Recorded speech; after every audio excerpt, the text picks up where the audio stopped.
Okay, great. All right, Okay, going go now. live. Okay, Raw session number okay. 103, June 10th, 1983. I am Ra. I greet you in the love and in the light of the one infinite creator. We communicate now. Questioner. Could you first please give me the condition of the instrument? I am Ra. The physical distortions of the instrument remain serious. Further, the vital energies of this mind-body-spirit complex are much diminished, although acceptable for the needs of this working. This is to be noted as the lowest, or most distorted, vital reading of this all-important energy.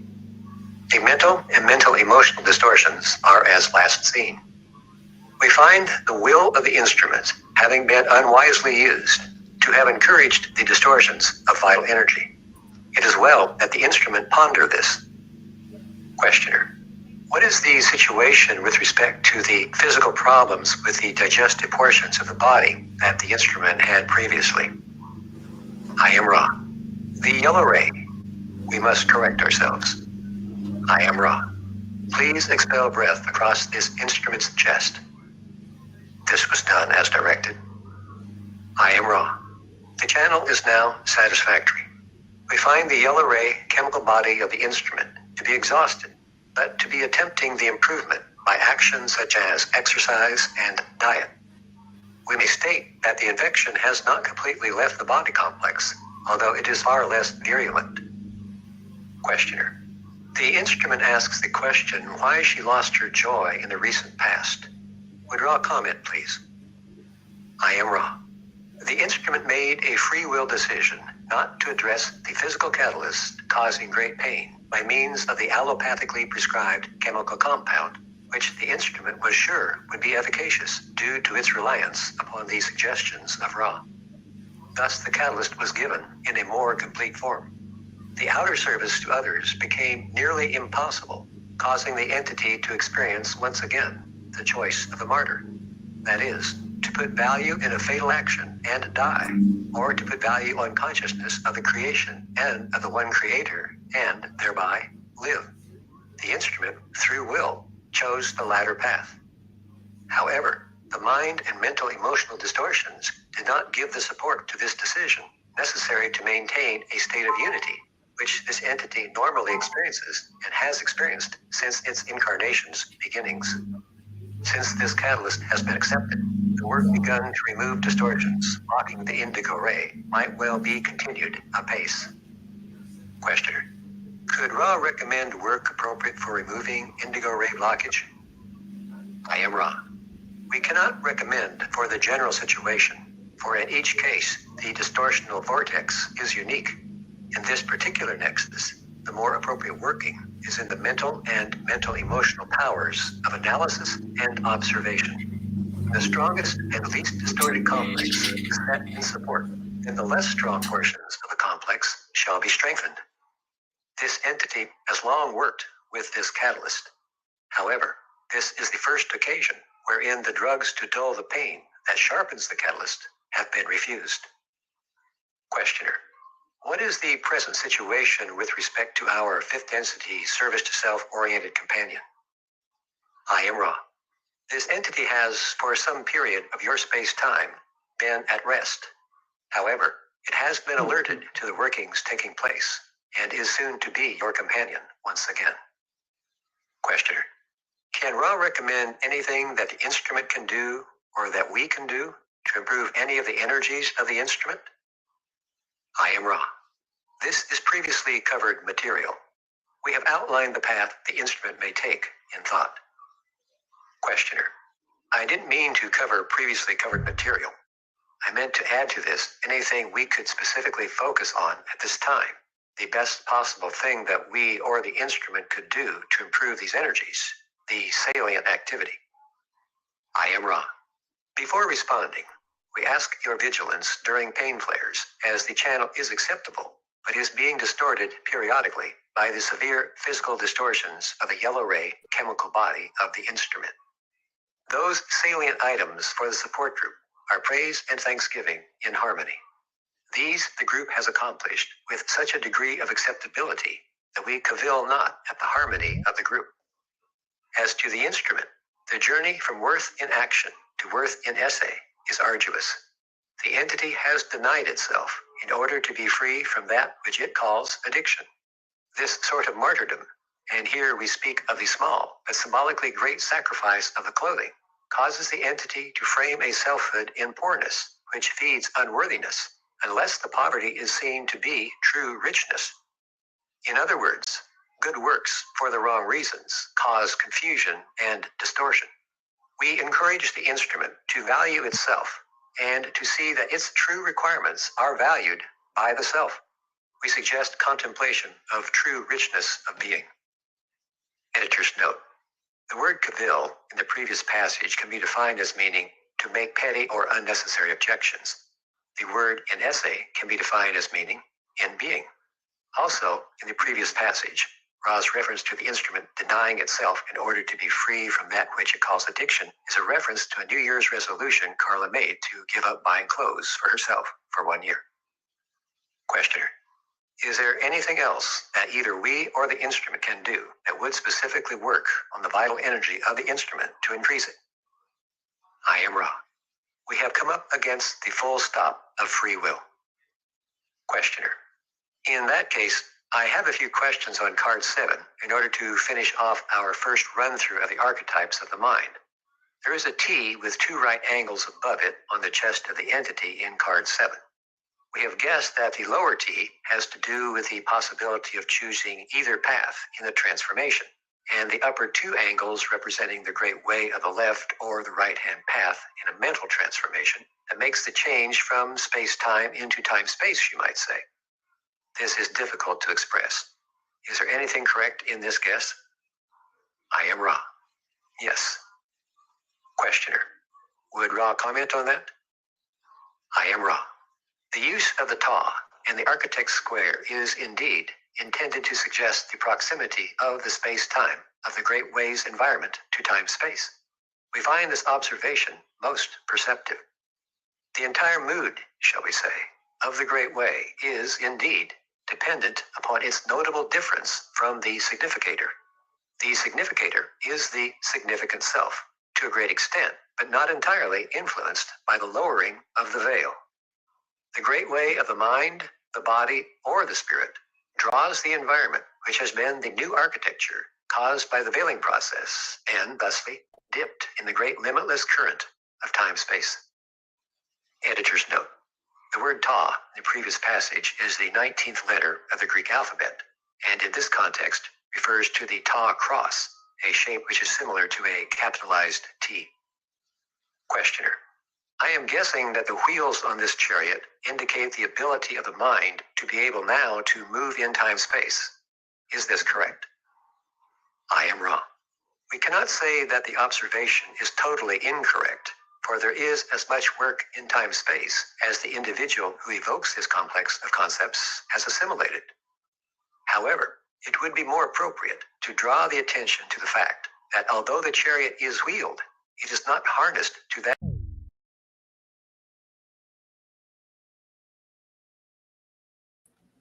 Hello? Oh. Though it is wheeled, it is not harnessed to that which draws it by a physical or visible harness. What then, O student, links and harnesses the chariot's power of movement to the chariot? And I guess we'll have a look at the images since we have a moment. So before they were talking about card 7. So 1, 2, 3, 4, 5, 6, 7. And I'm not sure where the T is. Maybe over here on the chest. Okay. Questioner. Well, I'll have to think about that one, unless I'll come back to that. We were thinking of replacing the sword in the right hand with the magical sphere and a downward scepter in the left hand, similar to card 5, the significator, as a more appropriate for this card. Would Ra comment on that, please? I am Ra. This is quite acceptable, especially if the sphere may be imaged as a spherical and effulgent. Effulgent meaning shining brightly, radiant. And as you can see, that's what they've done. Downward scepter and an effulgent sphere. The bent left leg of the two sphinxes indicates a transformation that occurs on the left that doesn't on the right, possibly an inability in that position to move. Does this have any merit? I am wrong. The observation has merit in that it may serve as the obverse of the connotation intended. The position is intended to show two items, one of which is the dual possibilities of the timeful characters there drawn. The resting is possible in time, as is the progress. If a mixture is attempted, the upright moving leg will be greatly hampered by the leg that is bent. The other meaning has to do with the same right angle, with its architectural squareness, as the device upon the breast of the actor. Time space is close in this concept complex. Oh, okay. You want me to? Okay, sure. Brought close. No, keep going from where you were just at. Okay. Close due to the veiling process and is efficacious in producing actors who wish to use the resources of the mind in order to evolve. Did anyone have any comments on this particular? Bent left leg of the two sphinxes. I think we're talking about this over here. Okay, otherwise, Desiree, do you want to do the question? No? Sure. I'm assuming that the skirt is skewed to the left for the same reason that it is in card number 4, indicating the distance service to self-polarized entities. Let me make this bigger. Sorry, I'm a little blind here. All right. Okay. Keep from others. And I am also assuming that the face is turned to the left for the same reason that it is in card number 5, because of the nature of catalyst. Is this roughly correct? I'm wrong. Please expel breath over the breast of the instrument from right to left. This was done as directed. I am wrong. That as well. Your previous supposition is indeed roughly correct. We might also note that we, in forming the original images for your peoples, were using the cultural commonplace of artistic expression of those in Egypt. The face is drawn to the side most often, as are the feet turned. We made use of this and thus wish to soften the significance of the sidelong look. In no case thus far in these deliberations, however, has any misinterpretation or unsuitable interpretation been drawn. So, talking about card number 4 and card number 5. So, that would be 1, 2, 3, 4, and 5. So, they're both looking in the same direction here.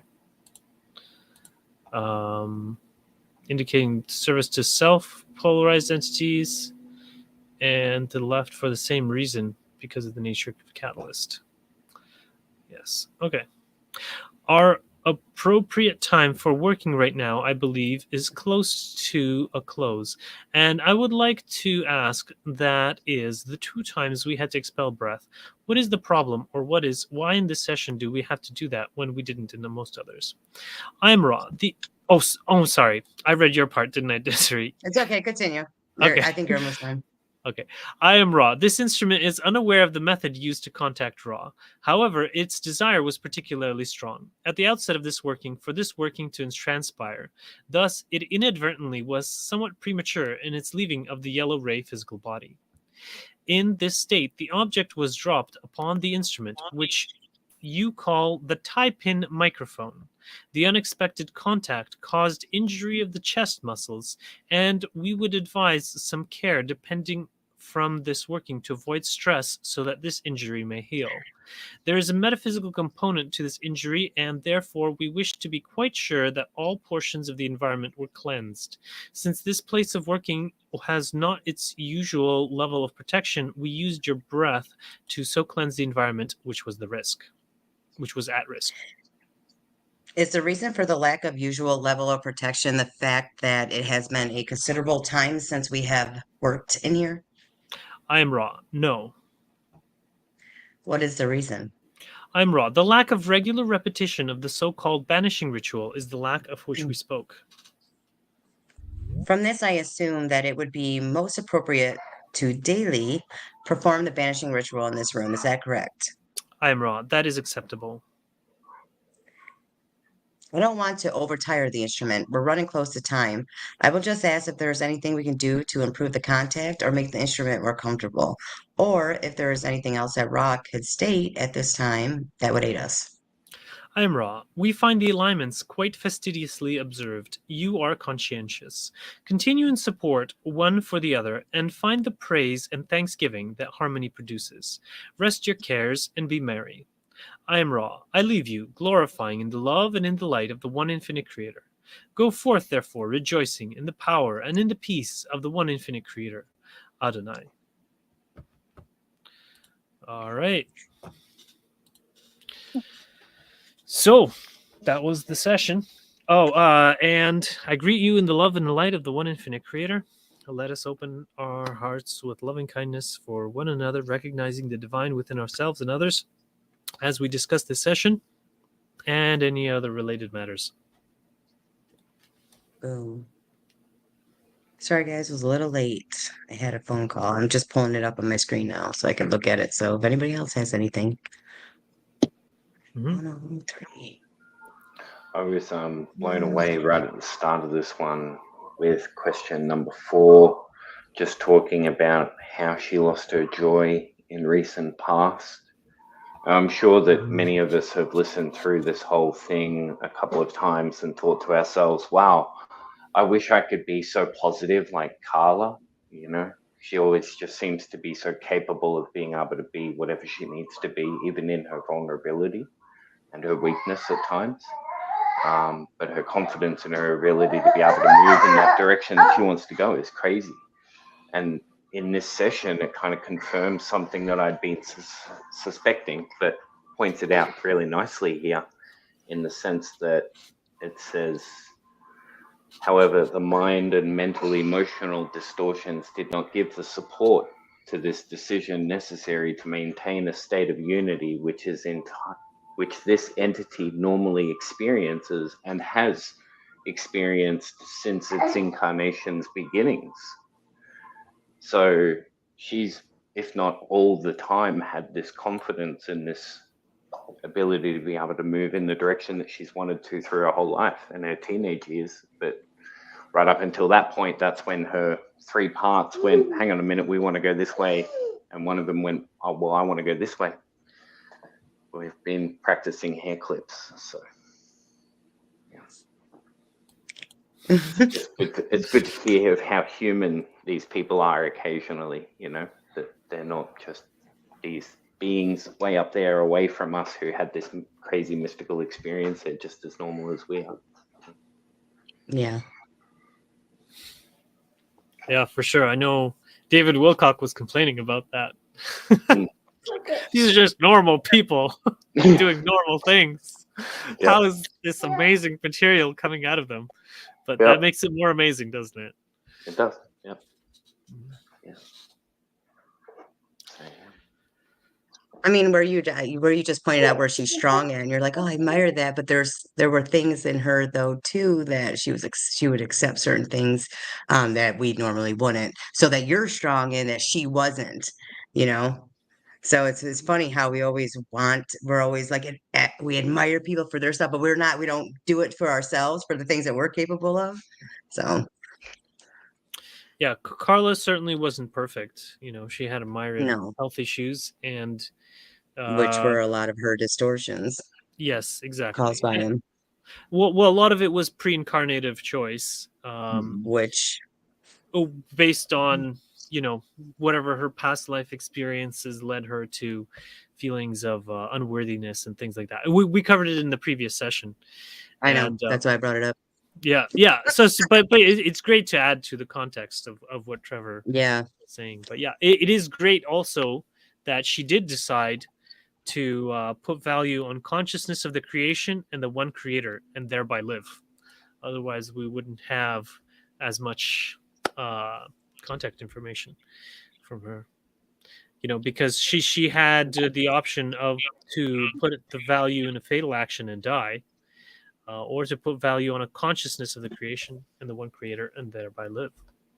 So, you know, in glorifying the one creator, like oftentimes we have, you know, we're given that choice, you know, where like if someone's very sick, you know, it's like, do you choose to let the sickness take you, or do you choose to you know, glory in the infinite creator in your life and thereby live, you know? Sorry if that strikes too close to home for some people. But Well, I no, really- that does. I mean, because I sat there and in the room with my mother, and I remember her literally saying to the doctors, "No, I just want to die." She just knew at that I point, understand.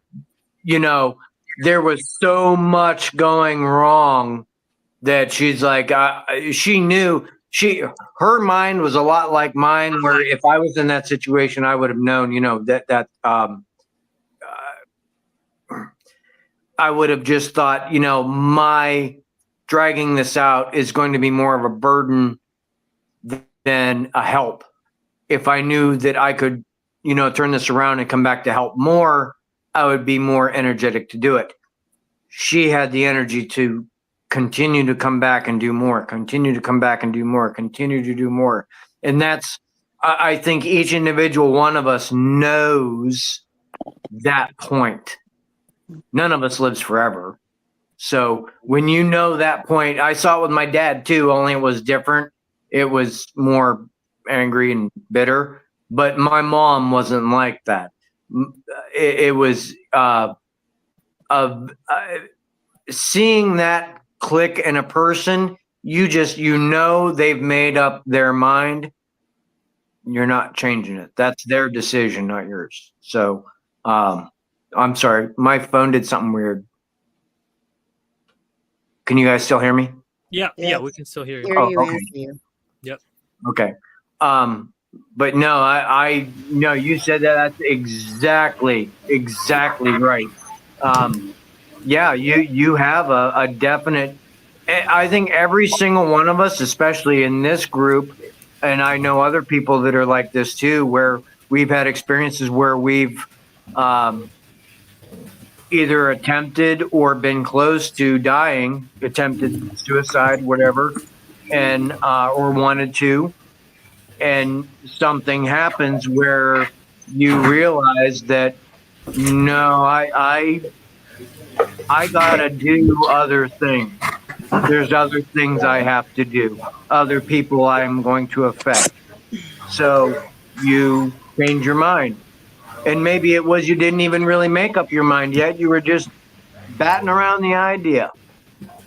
So I think intuition plays very little in that, is like earthly intuition. I think when we get to that point, our pre-incarnative choices are ideological purposes that we thought of before we stepped into this 3D world come boiling to the surface. And if we're in a direction and going to a point where we're supposed to be attaining something and we're not, we need to change something. How many times have you heard story after story of near-death experience people like coming back and going, I have to do this thing. That's that shit boiling up. That's you're basically doing a regression on your own self with yourself.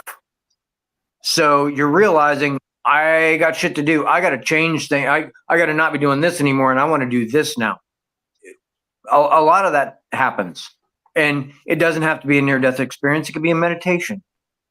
It could just be a conversation with somebody. And Andre, don't ever feel bad about hurting somebody's feelings. Guess what, dude? You're allowed to hurt people's feelings.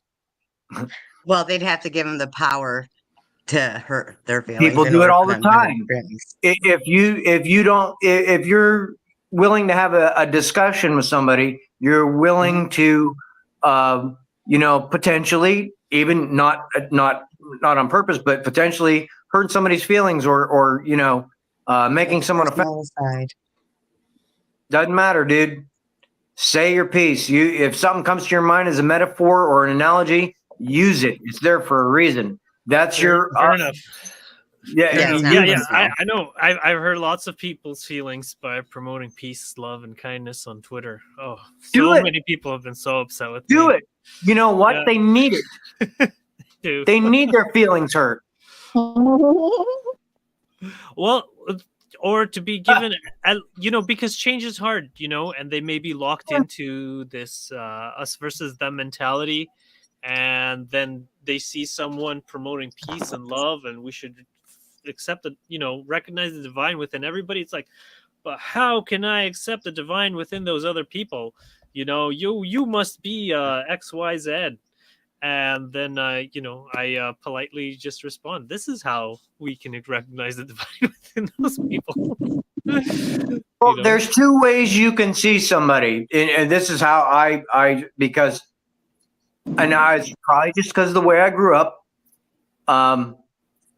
And you can see this in anything. You see it in a job you have, a friend you have, a friend's family, your own family. You can either see the way somebody behaves and somebody treats other people, whatever it is, and say, that's admirable. I like that. I like the way they did that, and I like the reasons that they did it. I want to do something like that. Or you can see it and go, well, I'm never doing that shit. One or the other. Just because I saw a lot of the, well, I'm never doing that shit my whole life, doesn't mean that you have to make the choice to be mean to people and use and abuse them. People use that as an excuse sometimes. I was abused. I was treated badly, blah, blah, blah, blah. And every time you were abused, you had the choice to say, well, I'm never doing this to somebody, or I'm going to do this to somebody. That's the choice you have every time something gets said or done to you. So, it's not everybody else's fault. I'm not saying that people should be abused. That's not what I'm saying. I'd never come out of my mouth, but you know what I'm saying. Well, there comes a time where when you get to a certain point where you are responsible for the things that happen to you, how you feel, everything. I'm a firm believer in that. If you're accepting that, then you are responsible for it. If you're giving someone that power, then you are responsible for it. And I think I get what you're saying. Somebody is not taking accountability for the situation they're in. Now, granted, again, that doesn't mean they deserve to get beat, but you don't get to treat other people like crap because it happened to you. You're not being held accountable. You're not holding yourself accountable for your own actions, and you're sweeping them off onto someone else. Yeah. Well, eventually, that's what they being need to a do. child in a situation where you have no control, you're a child, especially being a child. But you have that choice when you become an adult, dude. You ask I have 4 children. I got 3 boys and a girl. You ask any one of them, say, does your dad treat you anything like his dad treated him? They would laugh in your face. No, I do not. Yeah, I'm still an asshole sometimes, but it usually gets beaten out of me. It's not like a hair trigger thing. So, yeah. You're a great father. You're a great father. But I just, that comes from the, I want to do this. Oh, I'm never doing that. That comes from that. It's not because that's what I was taught to do.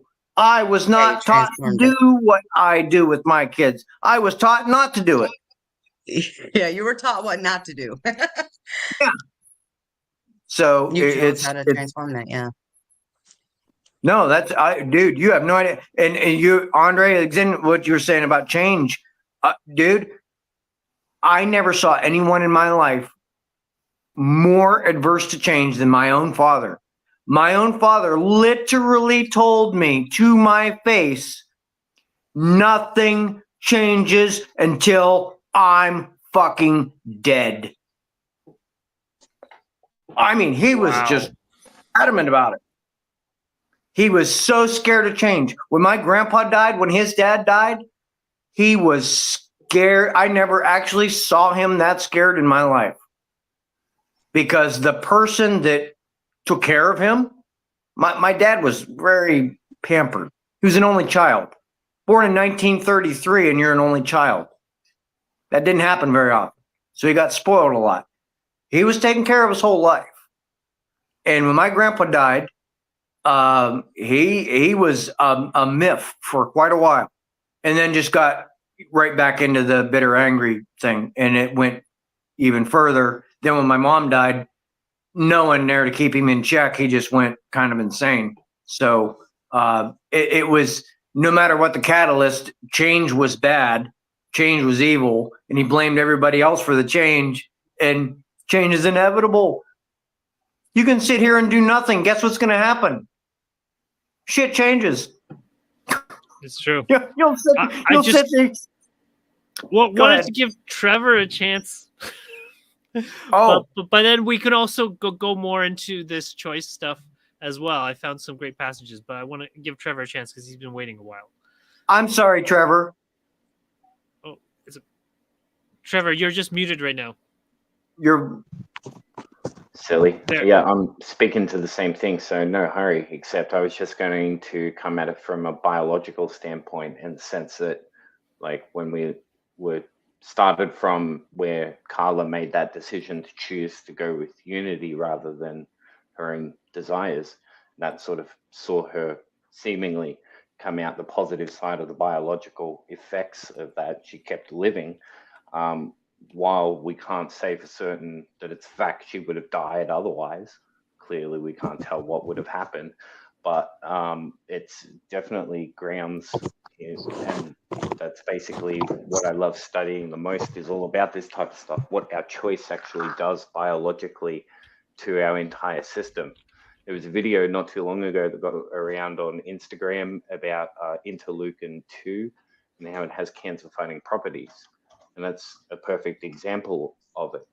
You ever notice that there's statistics between people who confidently walk out of the doctor's office going, that he doesn't know what he's talking about, I'm going to get over this thing, this is going to be nothing. They actually confidently and courageously start producing a hormone and chemical suite from their internal pharmacopoeias. Their biology starts moving and shaping in ways that actually move to fight and push away these things. Interleukin 2 is one that's funny because you can go to the doctor and order a shot of it to fight cancer and to reduce mitosis, all of that sort of stuff. But you generate it just by thinking positively, just by choosing, I do want to live. There is a reason to live. Or if you go, no, actually, I don't want to live anymore, then your body starts to move in that direction too. We've classically seen this everywhere all around us in the form of hypochondriacs. We call them all sorts of names nowadays. They've got all sorts of different labels for all this sort of stuff, but it's all stemmed from how we experience and how we desire to approach life, liberty, and the pursuit of happiness, especially when it comes to interacting with each other. Everything is connected like that. It gives me a bizarre thought, though, Trevor. What about people that have Munchausen syndrome? What's that? That's where, like, the mother will make the child sick on purpose because they inflict hypochondriac like symptoms on the child to make them sick. Sometimes they'll even injure. People kill their own children doing it because they have There Munchausen. are certain instant cases where a person can inflict illness on another person just by thought alone, and that can be done through various methods, even down to quantum mechanics like microtubules.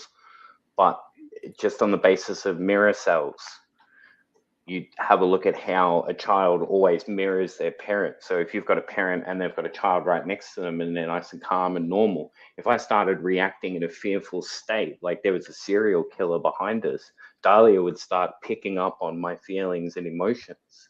Her biology would start to then signal those chemical changes in her biology, and she would start to change her physicality based on how I was feeling. And this is me as a father, let alone the connection that's much more solidly founded in what we usually call material science in a mother and a child who have the cells and that connection through there. This is huge stuff that we all just kind of go, oh yeah. So, and don't I take wanted it too seriously.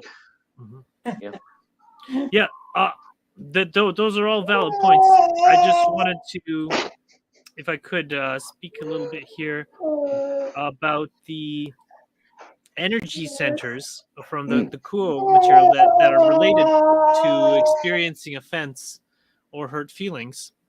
When there's a straightening or narrowing of the path of the energy flow in these three centers, which is the orange, yellow, and red, the supply of energy reaching the heart chakra is diminished. Consequently, there's far less energy with which to respond to felt insult, offense, or hurt feelings. The higher energy centers are not those usually considered when thinking of how to deal with a difficult relationship or an unwise exchange of energy. However, it needs to be said that in the green ray center, there is a great healing. In the blue ray center of open communication, even a little energy into this center can produce clear communication that is very helpful in situations sometimes. I think it's kind of like if you know the problem, that's halfway to the solution. And certainly the indigo ray center, which is the center which does work in consciousness, is one which the seeker is always attempting to use to some degree, as the hope is held in the heart that the self is truly a seeker seeking for that which truly is there, as opposed to the self that is seen as a dreamer seeking for something that is not there, something that is only a dream.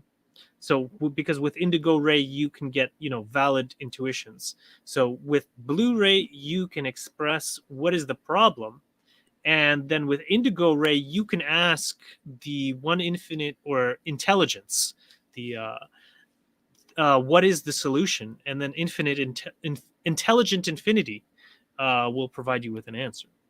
We can assure you that none of these energies or essences are at all dream related. Indeed, they are aspects of your nature that to us are far more real than your day-to-day experiences. For these are, as we said, the vibratory essences which are your signature in the metaphysical world.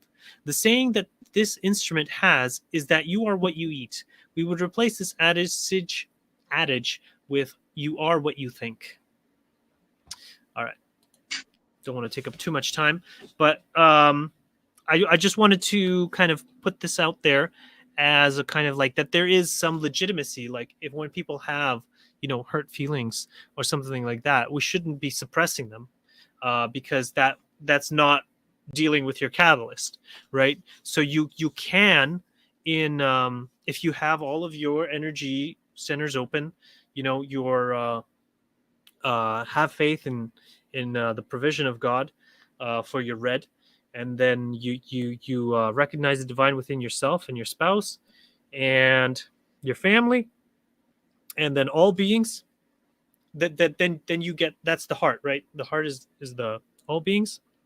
And then if you have a problem, if there's a problem in the world, you're having those feelings and they're coming up through you, and then they get to your heart, and then with the heart you can, like, say for instance the recent thing with like Hamas and Israel and stuff, there's a lot of negativity, a lot of anxious feelings. And so once you get to the heart, you let God in to heal those feelings so that you can love unconditionally everybody that's involved in it. And then you get up to the heart, to the throat chakra, and then that's your blue ray. And then you can express those feelings. You can express, hey, you know what, maybe we shouldn't be expressing dehumanizing divisive rhetoric. And then I'm seeing, like, because blue rays is your you're expressing the problem. And then with indigo ray it's like, well, what's the solution here? What's the solution? Intelligent infinity. And then you feel that worthiness. I'm worthy to have the answer. Please, God, tell me. Ask and I shall receive, and I believe I shall receive. And the divine is telling me, oh, you know what? All of these people are united by God, and we can find union in that. Loving and being kind to one another is essential to all of our faith practices, all our core teachings. I had an experience in the airport in Georgia. I was flying up there, and I had actually happened in Walmart. I went into the store, bought some things in a bigger suitcase, and when I was coming out, I had all the stuff. I wanted to put it in the suitcase, and there was a girl working there, and she had a lot of piercings, different colors in her hair, and she had these vials around her neck. And I said to her, can you help me? And she said, sure. So she came over. And I asked her, I said, what are these vials around your neck for? She said, these are protections from the dragon. The dragons protect me. She goes, I'm a pagan. And I said, oh, I've never met a pagan before. And so I went in for an embrace and I whispered in her ear, I said, I'm an angelic being. And she goes, I've never met an angelic being before. And there was so much love shared in that spot right there in the store, which was a very unlikely place for it to happen. But I know when I keep my heart open wide like that, I just can embrace everyone. And it's, my family's upset about this thing happened in Israel. And my sister said, what are you doing about it? I said, I'm forgiving it all. I'm seeing it all as a thing in time that kind of reoccurs again and again. But I said, I'm not participating in any of the judgments about it. I'm just Yeah. forgiving it. Yep. I like that. Not choosing a side, just Or emulating choosing love and all God's that. side. Yeah. Because I mean, to some of God these is people, you for just love. want to point blank ask them, what's wrong with peace? Yep. Or are you just hung up on war? If so, get off the planet. Yes, that actually with the Ukraine war, that's often I would kind of phrase it that way because there was the website, what do you call it? Fightforua.com. So if someone was like very belligerent and they're like, no, never peace, always war, then I'm like, you can experience the karmic consequences of what you're calling for by going to this website and joining the war. So yeah, I think actually a lot of people did that, and now they're no longer with us. And they were saying they're going to do something like that for Israel too, so that all the Israel warmongers can go there. But I don't know. We'll see how things go. For promoting peace, though, I know that it's at least for me. I like to be careful how I phrase it because if I ask them what's wrong with peace, they could give me a long list of reasons why they don't think peace is good. But how about peace? And then let us try peace, or open the question towards peace, towards love, towards kindness. That's what I have to say there.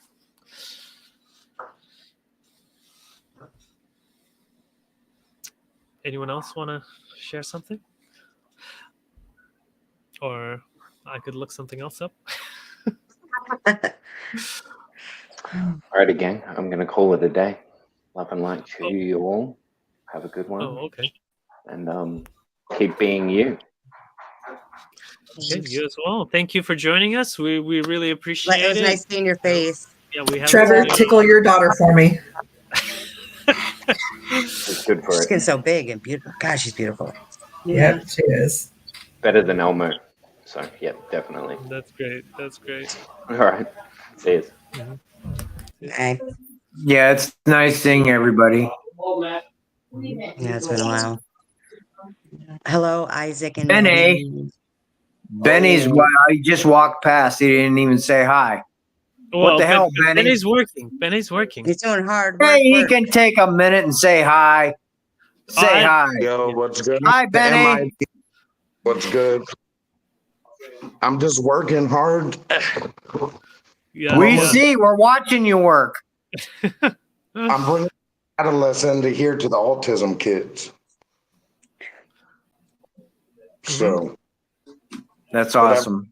energies in there. Like I'll be walking around seeing like things walking, all sorts of crazy shit. Do you go in with incense and crystals and walk around with your sage and everything burning? I'm not in the school, dude. No, okay. I would suggest not doing it. That I was just asking. I didn't know. They probably wouldn't like that. No, they probably would. He's in there trying to perform an exorcism. Well, if I did that at work, they would just laugh at me or whatever and, look away. But you do it at work, they might do something different. I gig it good, man. I just got a raise of $27 an hour. So Awesome. Nice. Congratulations. Mhm. Moving on up. And a part of the You don't want me to sing. And they have good insurance there, don't they? Blue Cross Blue Shield. Good lookups. Feedback. Hey, Yeah. Des. So I'm wondering, can you tell when I'm doing pendulum work on you? Who? You. Why? When were Desiree? you doing that? Well, you said, hey, you open the door. So occasionally I have been. I just didn't know if you could sense it when I'm doing it or not. I've had a lot of things going on, so I wouldn't be able to know which is what. And I've been working. I've literally slept 2 hours in the last 4 days. Oh, I've been working nonstop. I've had maybe like 3 hours off in between all of those, so it's been pretty crazy. And I forced myself to stay up, and now I'm up, and I won't be able to sleep. But yeah, I don't know. I've had a lot of experiences in the past few days. So if they were you, I don't know. Were they at nighttime? different times. Mm. You didn't just do something like 5 minutes ago either, did you? No. Okay. No, I was sitting here 5 minutes ago. You never know. I'm always brewing stuff over here, doing crap like that too. Oh, Can I ask a question? Rinse it off. How did this all come to an end? Because it seemed like it went on for years. What caused it to actually stop? What? Stop what? The channeling that Carla Oh, was the doing. channeling. we'll find Uh, out. Oh, well, actually, you won't. But I can tell you. Basically, what happened, because I found out from the people who knew them, Morris and Linda.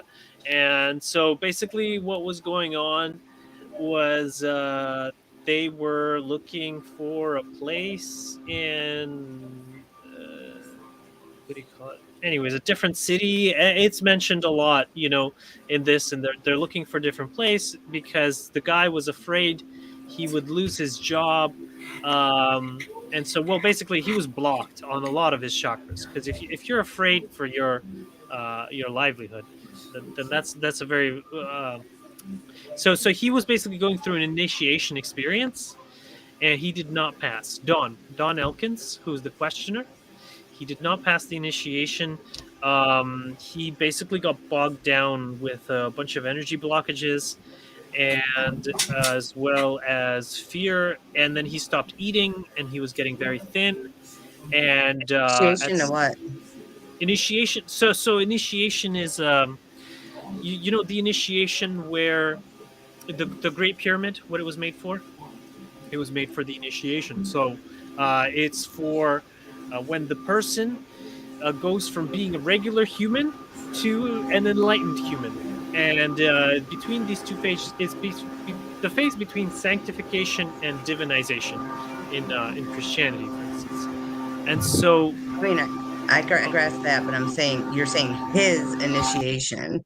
I mean, this went yes, on for quite a while. So yes. what was his specific? So he was. So for instance, if we look at the Buddha's initiation, very common stuff. So he had the temptation of Mara, right? And so Don was going through his own temptation of Mara. So basically, that's when the Buddha. Here, there's a good graphic here. Open image, new tab. If we have a look at this, so you see there's the Buddha, and then around him there's all of these little demonic forces, and they're tempting him to do violence. And so and then the Buddha also had a phase where he got very thin as well. So did Jesus Christ. But basically, eventually, they called, that is Jim and Carla decided to call the insane asylum and the police, and then they came over, and then they tear gassed the place, and then Don Elkins, he went out the door and then shot himself. So what was he doing at that time? Was he just threatening to kill himself, and that's why they called him, or what? No, Or to hurt them? he I was mean, just something not significant. eating. He was just Yeah, not. but you don't just they tear gassed him. So Uh, I mean, obviously there was more there. Like he Oh had to have been no, the threatening police something. they were just not trained in de-escalation. But okay, so what was the escalation though? Because you Well, saying he was because just they told him to come out Uh, to go to the insane asylum. He refused. And Well, I they mean, it's decided his to tear right. gas the place because they had these nifty tear gas bombs. And probably the negative entity was like, hey, you should use those. These yeah, that's crazy. these entities over So here. what sparked him down this dark hole? Well, it was the Life? rock hunt. Have you noticed how in every session he asks about the negative guy, the negative entity, and in this session, here, informed, here, entity. What was his companion, friend? What I did he have it call up for it. Oh wait, Here, what are you here. looking for? Which So- one? Where it is. What is the present situation in respect to our fifth density, service to self-oriented companion? I'm Ra. This entity has for some period of your space-time been at rest. So he was completely not doing anything. However, it has been alerted to the workings taking place and is soon to be your companion once again. So basically, Dawn was constantly thinking about this negative fifth density entity. Okay, this fifth density entity had been at rest. It had forgotten about them. It was doing its own stuff. Okay, but then Dawn is asking about it, and asking ye shall receive. And so the entity was coming to again be his companion. And so, Also, though, you gotta remind yourself that he's still human. Like they're normal, just like we are, right? So Right, he right. has his own, like how we have our own insecurities, our own things. Yeah. These little, our quote unquote demons, and I don't mean actual entities. I'm saying like these traumas, everything else. He had them just like everybody else too. yes, yes. So it's Yeah. not Can like I- he just woke up and it was like I'm concentrating on this bad guy and this is Yeah, it. he I wasn't mean, doing it he's on normal purpose. just like everyone else. And then his You're right. same thing with his you said he failed his was it initiation? Is that what you said? Initiation. That's We're correct. all in an initiation in that case. It's not like he had this special one, right? That's what you were getting Well- at then, because Oh, I don't know if not everyone is in an initiation, because a lot of So- people are just living a normal life and they're not interested in spiritually transcending okay, their normal life. Same thing. You're still being initiated. You're just choosing not to take it. Well, you have that option, but it's just most people choose not to go that path. Most people do not choose the spiritual path, which would have initiation upon it. So Which basically, the first but think of it this way. but isn't it Everyone all has like a that spiritual path? opportunity. The same Yes. opportunity is presented to everyone in their own unique individual way based on their own mind, body, spirit complex needs. And that first step is the first step. You go 100,000 miles or a mile, it doesn't matter. That first step is one first step. It's your choice to take that step or Yes. to still stand there like this with your arms crossed and go, fuck you, I'm not walking that way. It's your Or it's choice. just a short path, a very short-lived path. Yeah. But they walk. But it's still an initiation. so You cannot tell me that there is one person alive today, 2023, there is not one person alive on this earth that has access to any form of technology whatsoever, especially that is not initiated, that has not been presented with the information that this shit show is not what it seems. You can't tell me. There's one island in the Pacific Ocean to the west of the country of India that you are not allowed to land on because it's the only uncontacted tribe in the world. I get that they don't know. Maybe they don't. Maybe they know more than we do, but they might not know. People in I'm Antarctica, sure they still believe in something. They still, I'm sure they do. right? But the people in Antarctica right now, they know. They are presented with the information. The people in Upper Canada, Sure. 100 miles north of you, Andre, they know, and everybody in between. Can I explain? Yeah, go on. Okay, so basically, most people are in the sinkhole of indifference. They Yeah. don't care, and they're not trying to care. They're just doing what the illusion is telling them. The illusion tells them get a job. The illusion tells them get a house. The illusion says I mean, have yeah, children. kind of have The to. illusion says go die now. You know, they're not thinking. They're just doing what they're told. 1, 2, 3, 4, 5, and they're not thinking. They're not making choice. They're not polarizing. They're just kind of scenery objects, if you will. They have the opportunity. They always have the opportunity to polarize. They just choose not to. And so, for instance, another thing is that they could. And part of the sinkhole of indifference, they may still be processing catalyst. One catalyst they will produce with love. Someone gives them something loving, then they what do you call it? Respond with love. And then someone does something mean to them, they respond with fear, anger, control. So That's a lifetime. We all kind of do that still. So that's when a person is in the sinkhole of indifference. They're neither light nor dark. They're gray, in between. And in order to polarize on one way, you have to choose just one way. You have to choose either the light path or the dark path in order to polarize, in order to get out of the sinkhole of indifference. And so it's only the people who have chosen one of the ways, either the light path or the dark path, that get initiated, because the demon entities, they don't care about the people in the sinkhole of indifference. They don't make any difference. They're just scenery. It's only those people who are polarizing that are worthwhile. And so, say for instance, Dawn To attack, absolutely. Exactly, to attack. Those are the that. only ones Yeah. that are worth attacking. And so those are the only ones that get initiated. I understand what you're saying. What I was I just get what he's pointing saying, at too. is that everyone is on the precipice of Yes. initiate. You're everyone, no matter who you are, you're on the precipice of it. They're You're just on a presented different- with the information to be able to make the decision or non-decision, which is still a decision.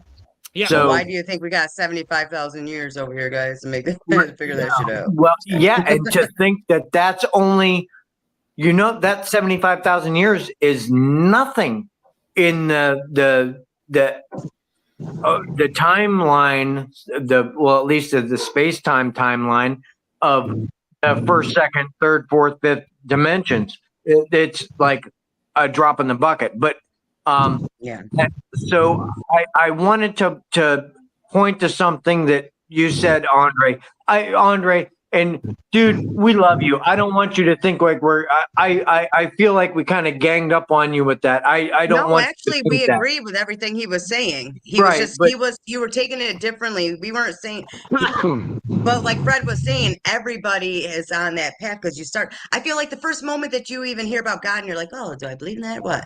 Like you're starting your Right. search. But yeah, but we're not saying everybody is at that point where you're saying Don is. But we agree with you 110%. I think you just didn't grasp that. I don't know. But yeah, I Maybe. agree with everything you were saying. No, but I understand what you're saying. But what you were saying about the sanctification and the divination, okay? Yes. Now I grew up in a Baptist church environment, but I became an adult and a disciple and almost became a pastor in the Nazarene church. And I don't know if you know much about the Nazarene church or whatever. It's Well, I didn't have a good impression of the one we have. It's very strict, but it's strict in not a good way. It's strict in a more negative way. Just so you know, Jim Jones was a Nazarene. Anyhow, so if you know what we just had a discussion about this tonight with my kids. But the thing that they taught was sanctification is the point where you are forgiven for all of your past sins because you accept Jesus as your Savior, washed in the blood, blah, blah, blah. That is your sanctification. Divination is to the point where you have been sanctified so long, so hard, proved so well to not be intimidated or tempted by the world, that the devil basically gives up on you and doesn't even tempt you anymore. That is the point where you are reached at what is considered divination, but it is not a secure position, because just like they say, whether they say pride comes before a fall or whatever, if you get too prideful, that's when really, really, really bad shit happens. So you get to the point where you're not being tempted anymore. Don't get too comfortable with it because it's coming. It's just waiting for the right time, because you're not worth the negative being's time to tempt in all these little things, like maybe something silly like looking at porn, or maybe cheating on your taxes, or lying to get a discount. Those little things don't matter. But now they're waiting until you can make a deal with a political figure that's going to maybe put a couple $1 million in your bank account, and your family's going to be set for life. So that temptation might come really slow. So once you're in the point of divination, those are the temptations that you have to watch for. That was what we were taught in the Nazarene church. I don't know if you know that. But just so you know, that's what we were taught. Hey. Oh, Andre left. Yeah. No. Hello. Did I offend you? No. It cut me out for some reason. I'm joking. I'm messing with you. That was a joke. Oh, okay. Well, I wanted to share. I made a summary here, just for this occasion, I guess. So the quest for the inner kingdom is a time-honored spiritual journey. Finds its lineage in the rich tapestry of biblical history. It starts with the initial commitment to God, or justification. For we hold one is justified from faith apart from works. So basically, if you want to commit to following the path, whatever it is, Allah, Buddha, Jesus, whatever it is, you call it justification. You're committed on the path. You're like, okay, I'm going to follow Jesus now, or follow one infinite creator. And then once you're committed, the seeker enters a phase of sanctification, a spiritual and moral cleansing marked by prayer, study, meditation, fasting, sometimes periods of hermitage. Moses spent 40 years in the desert. Samuel was devoted in the temple. During this phase, the promise is that the blessed are the pure in heart, for they shall see God. Okay, so sanctification in order to prepare for the piercing of the veil. Then comes a pivotal moment, the piercing of the veil. Here, individuals have an experience that marks intimate communion with God. Moses faced the burning bush. Samuel heard God calling him in the night. Ezekiel and Isaiah witnessed awesome, inspiring visions. Jesus had the Holy Spirit descend upon him like a dove. The Bible tells us that after Jesus had the last sip of the bitter cup and forgave and loved the worst that humanity could throw at him, he declared, "It is finished." The temple of the veil was torn in two, an event that symbolically lifts the veil, separating humanity from God, as promised in Revelation, and with the Pentecost came true. After this profound experience, a period of integration or witnessing is crucial. Jesus spent 40 days in contemplation following his baptism, and Apostle Paul took 3 years to integrate his Damascus experience. This time allows the experience of the piercing of the veil and the presence of the Holy Spirit to fully permeate one's being. This leads to a life of ministry or prophetic service, ever growing closer to God in a process known as divinization. Here you join the ranks of esteemed figures like Elijah, Elisha, Isaiah, Jeremiah, or Matthew, James, Paul in the New Testament. Those who stand as lights on a hill, preaching the good news of the kingdom of God, with rivers of living flowing water flowing through them, a light of the Gentiles, and making disciples of all nations. The final stage is transfiguration, resurrection, and ascension. It's not really the final stage. The final stage is, I guess I'll have to put that, which can only occur after years of divinization, as demonstrated by Enoch, Elijah, and Dzogchen rainbow practitioners. So yeah, that's the summary there that I've made. I don't know if Fred, if that helps, or if that makes sense to you. Oh, you're muted, Fred. I actually remember teaching that in Sunday school class. Yeah, There you go. So Yeah. that's how it is. it was held in a little bit of a different light in the Nazarene church, but not much. The tearing of the veil, I always found that to be a profound, because there was an earthquake too. Mhm.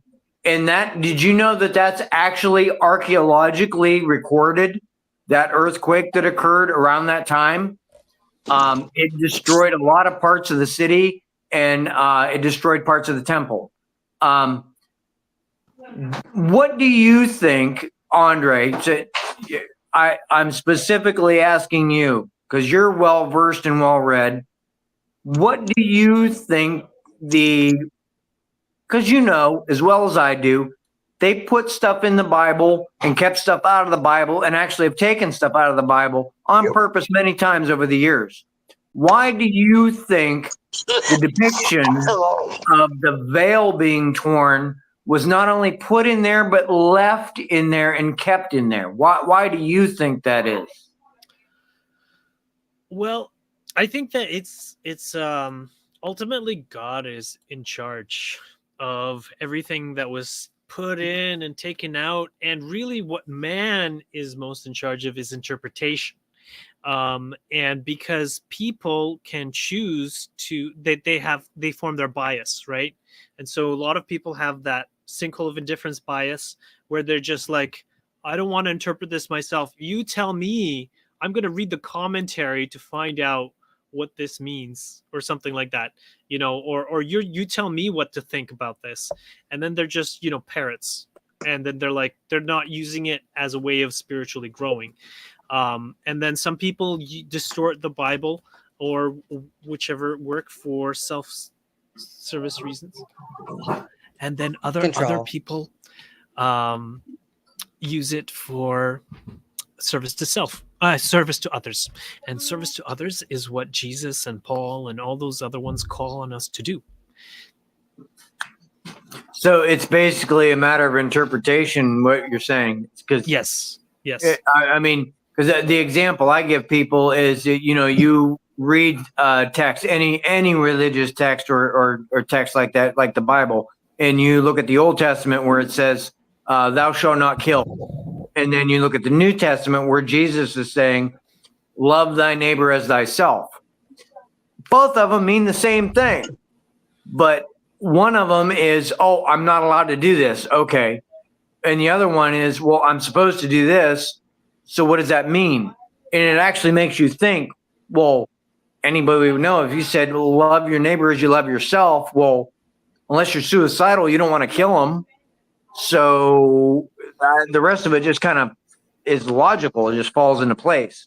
But I was kind of getting at the question as to, I guess, emphasize, why do you think they left it in there when they could have taken it out, knowing what they've known in the last couple 100 years with this? Because you can't tell me that these scholars did not know that the age of Aquarius is coming up. They have the precessional equinox charts just the same as you and I do. They knew it was coming.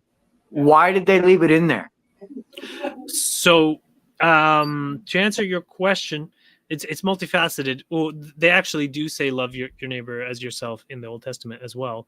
But you're right in that Jesus did a lot of positive commands of what you should do rather than what you shouldn't do. And what we know from the Confederation teachings is that those shouldn't do things are from negative entities, and they're to give people an excuse to do fear, anger, control, and create suffering. Whereas the positive forgives and loves all beings. So they couldn't tell you not to do something because they're going to forgive and love you whether or not you do it. But they do tell you to do things like love and be kind to one another. And if you fill your life with love and kindness, you simply won't do the bad things, at least not nearly to the degree of someone who's focusing on not doing things. And then the other aspect is that they actually did, for over 1,000 years, not let anybody read the Bible. They changed the language from Greek to Latin, and the Catholic Church had the Latin scripture, and they made it illegal. Justinian, the former incarnation of Justin Trudeau, he fired the Pope. He put him in prison, and he put his own Pope in power, who took reincarnation out of the interpretation, completely changed the interpretation of the Bible to make it better suited for his Roman style governance. Of no, you don't really need to follow Jesus. You just need to say some lip service stuff, and then let's get on with killing people. And so, that happened around that time. I'm not sure if it was exactly that time, but at that point also he made it illegal to have non-Latin versions of the Bible.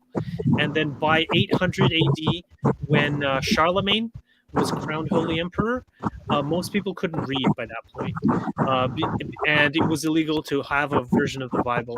And if you had a version of the Bible, they would burn it. There was a lot of Bible burning by the church because they didn't want you to read the Bible. And it was actually only with the invention of the printing press that people were able to print the Bible faster than people could destroy it. And so that's only when people were able to read it. And now we simply, like, the forces of light are so strong now that the forces of darkness can't hide the Bible anymore. They can't hide the true word of God anymore. And so and we have it going back like to, I think the first manuscript we have is like from 60 AD, and it's the story of Jesus when he talks about and the vineyard, where there's the vineyard, and there's a man who has a vineyard, and then he lets the workers in, and then they take over the vineyard, and then he sends his son, and then they kill his son, and then it's like, sure, you're gonna have some wrath for that, and then God's gonna go somewhere else. So that story is actually the first story we have. The first page, because it's all like little snippets from the very early stuff. And then that story is actually what I use in my Anabaptist timeline to justify the fact that God has come to many people, not just the Jews, but also to the Arabs and to the Chinese and the Tibetans and the Hindus and all those people. So it's not exclusive. It's really actually not even so much what you'd say is, God coming to them. It's each religion interprets it differently. When a light being comes to them, presents them with information telling them that everyone is one. So when you have the Vatican telling the Bledsoe family with their interactions in that with the light being that the father saw, who was he called her the lady. She told him that she was Hathor. Well, if you know anything about history, you know who Hathor is. Well, he has the Vatican calling him and saying, what did she say? What did she tell you? What did she look like? What did she act like? And then the Vatican Pope telling the Bledsoe family that, yes, this is the same being that presented herself to Pope so-and-so, to Saint so-and-so, to Pope such and such, and told them these things back then. It was the same being. It's not God. It's a being just like us. It's just different than we are. And they live a hell of a lot longer in our timeline. So they're relaying the same information. It's just however you're able to receive the information in a way that resonates with your understanding of reality and your understanding of spirituality and this life is how it's going to be presented to you, because those beings, they don't give a shit what you look like or what your religion is or what house you live in. They don't give a shit. If you had 12 eyes and 47 fingers, that's how they would appear. just so you'd be comfortable with hearing what they had to say. They don't care. They walk through your walls if they had to. They don't. It doesn't matter to them. So it's. I mean, I understand what you're saying, but I just with words being how they are and the way energy is when it's just like saying the name of a being is going to wake that shit up to come and harass you again. It's really important when we understand, because I know you understand and everybody here understands. So I mean, feel comfortable saying, that it was, the light being that said this or whatever. Yeah, don't. I don't want to say not to, but I think it's advisable to probably say what it actually is that's relaying the information and not acclimate it to God so much, because your God as much as I am. Right. Yeah. And what I meant was that there was some person to convey the blessed path of love and kindness for all beings. It wasn't necessarily through channeling. I'm not saying that spiritual entities are God. I'm just saying that the path of love and kindness for all beings was shared with that community of people. Like here's an example. 4th century here in China, Miao Shan identified with Kuan Yin, Chinese version of the most loving God, known for her self-sacrifice and deep compassion, refused marriage to maintain her spiritual path, and healed and forgave those who wronged her, ascended to heavens like Elijah and Jesus. And so I was just gonna fix that part and Jesus part. Okay. But otherwise, what's interesting about her is that she had a life very similar to Jesus in terms of that she lived there. She was promoting loving kindness. They tried to force her into the mold that they wanted, and there were all of these miracles that happened because they had gotten like 200 people to abduct her. But then there was a massive storm, and then she managed to get away, and she fled to the mountains to meditate. And then a few years later, her dad was sick, and then some herbalist came along and said, "Oh, if you want to heal, I will need the eyes and arms of a holy person, because this is how the demonic entities like to work in China, is by killing enlightened people." And so they're like, "Oh, well, where do we get someone who has never had anger?" So that was how they had phrased it. "Oh, well, there's someone in the mountains who's never had anger," and then they're like, "Okay, go get them. Go get their eyeballs and their arms." And so they went up, and then they're like, "Oh, they went to the Miao Shan, and they said, "We need your eyeballs and your arms so that we can make a healing potion for your father." And she's like, "Okay." And then like she ripped out her eyeballs and cut off one arm, and then she's like, "Well, you're gonna have to cut off the other one." And so they did their healing potion, and the guy got better. And then they're like, "Oh, well, let's go look at this monk." And it's like, "Oh man, that's our daughter."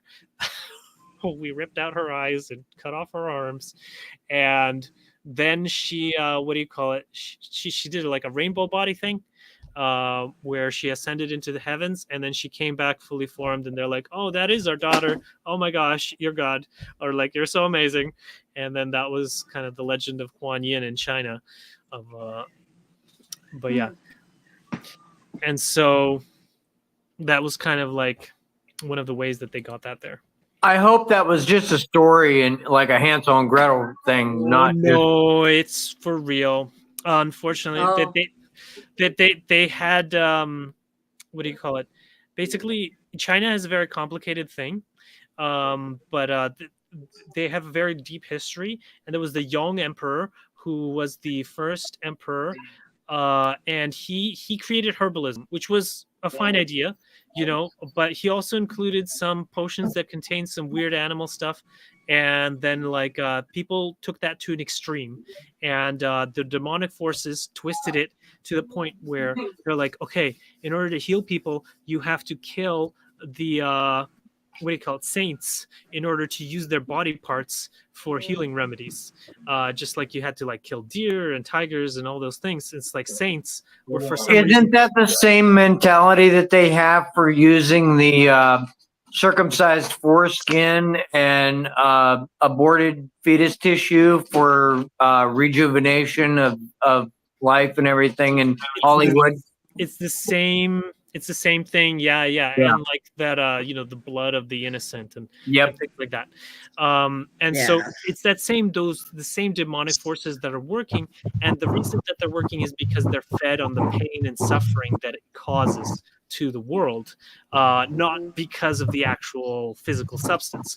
And so the demonic entities reward them for the pain and suffering that they cause to the world. And so that was that part. But there's also Confucianism, and Confucianism is very big on filial piety, which means like it's based on what? Filial piety, devotion to your parents.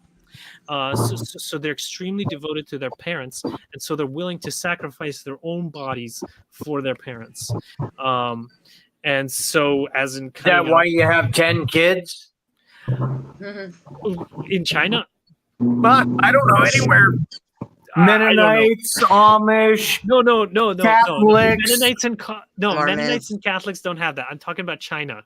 In Oh yeah, they'd all die if they were there to get executed. Yeah, never mind. Yeah. So Confucius, young emperor. But yeah. Oh, was he the first emperor? Anyways, he was the first emperor of China. Maybe I misremember what he was called. Qin Shi Huang. Anyways, there was an emperor who invented. He was the guy who made the first medical manual. Cannabis, China. I thought his name was. Well, yeah, he's probably the first person. He probably dissected people from the ones he murdered. Well, he wasn't a bad guy. It was the people who twisted his teachings later. It's just like how people twist, Jesus's teachings, and they twist Muhammad's teachings, and they twist all teachings that they can. Here it was called Ma. Who did it? I don't know. Anyways, it was one of their basically this. It's an offshoot of herbalism. It's an offshoot of herbalism, and then there was Confucianism. And I don't know if they have pictures of filial piety, but basically they took filial piety and they brought it to that extreme of devotion to your parents. And then so actually in China it was a very popular practice where women would cut off pieces of themselves and feed them to their parents. It was called kiku. It was very disturbing, but then they would call on Kuan Yin to heal them. So unfortunately, it's a very disturbing thing. But that's their version of take up your cross and follow me in China. So, yeah. But I prefer the Jesus thing, but, I don't go all the way to martyrdom. So I prefer, the Confederation of Planets, because they're like, hey, you don't have to martyr yourself. You know what? You could enjoy life and spread the good word. I would prefer, martyrdom to cannibalism any day. Yeah, well, in China, it was socially acceptable. I would be an outcast. Yeah, I hear you. But, there's also Dzogchen, Padmasambhava. I think he's a good one. There's no martyrdom in Padmasambhava. Basically, Padmasambhava was the version that went to Tibet. And so what he did, I don't know what I put in my timeline for Padmasambhava. In Tibet, Padmasambhava, emanation of the most compassionate god Avalokiteshvara, introduces Vajrayana Buddhism to Tibet with a focus on compassion, divinization, and discipleship. With miraculous abilities and mastery over life and death, at the end of his life, he achieves rainbow body, which is similar to Christ's resurrected light body.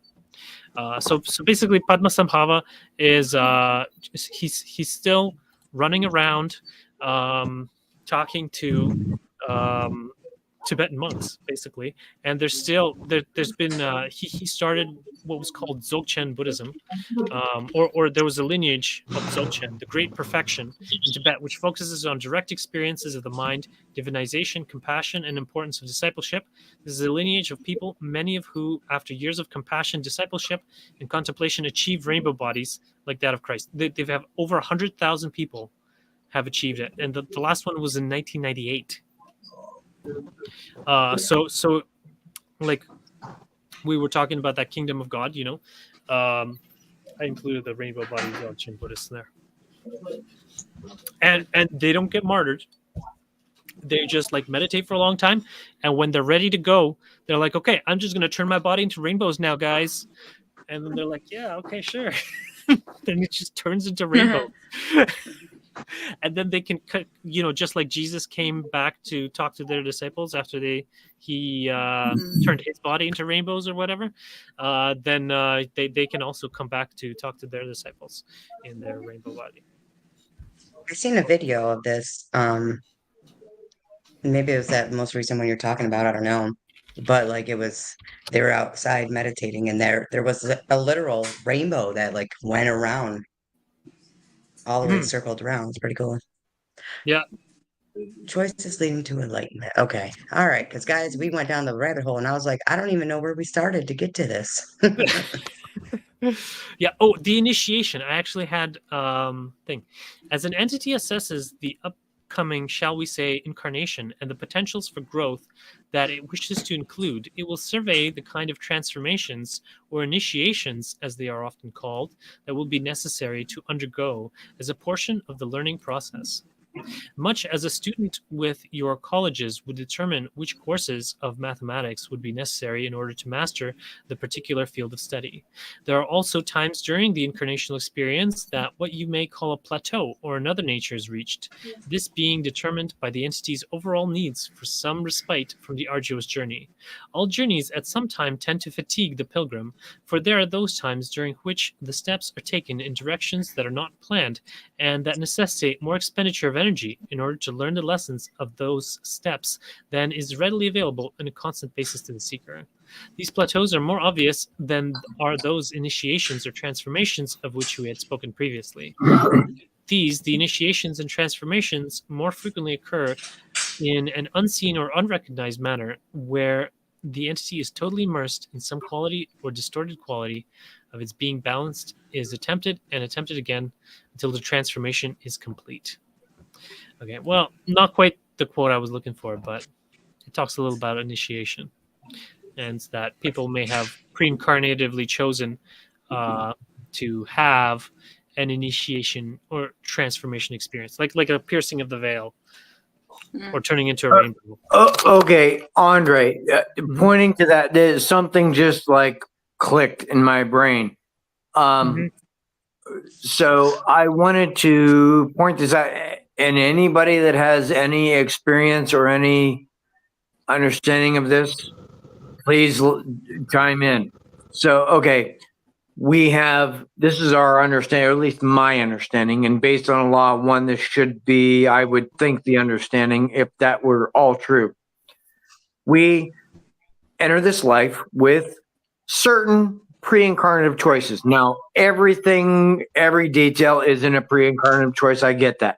But in our life, when we experience things where we get really maybe energized or excited about something that we're either learning or discovering or experiencing, I'm not saying something that we're discovering like we just discovered a new species of animals, but I mean, for us ourselves, maybe something that a billion other people discovered, but we're discovering it when we're discovering and experiencing and focusing on these specific areas and things in our life.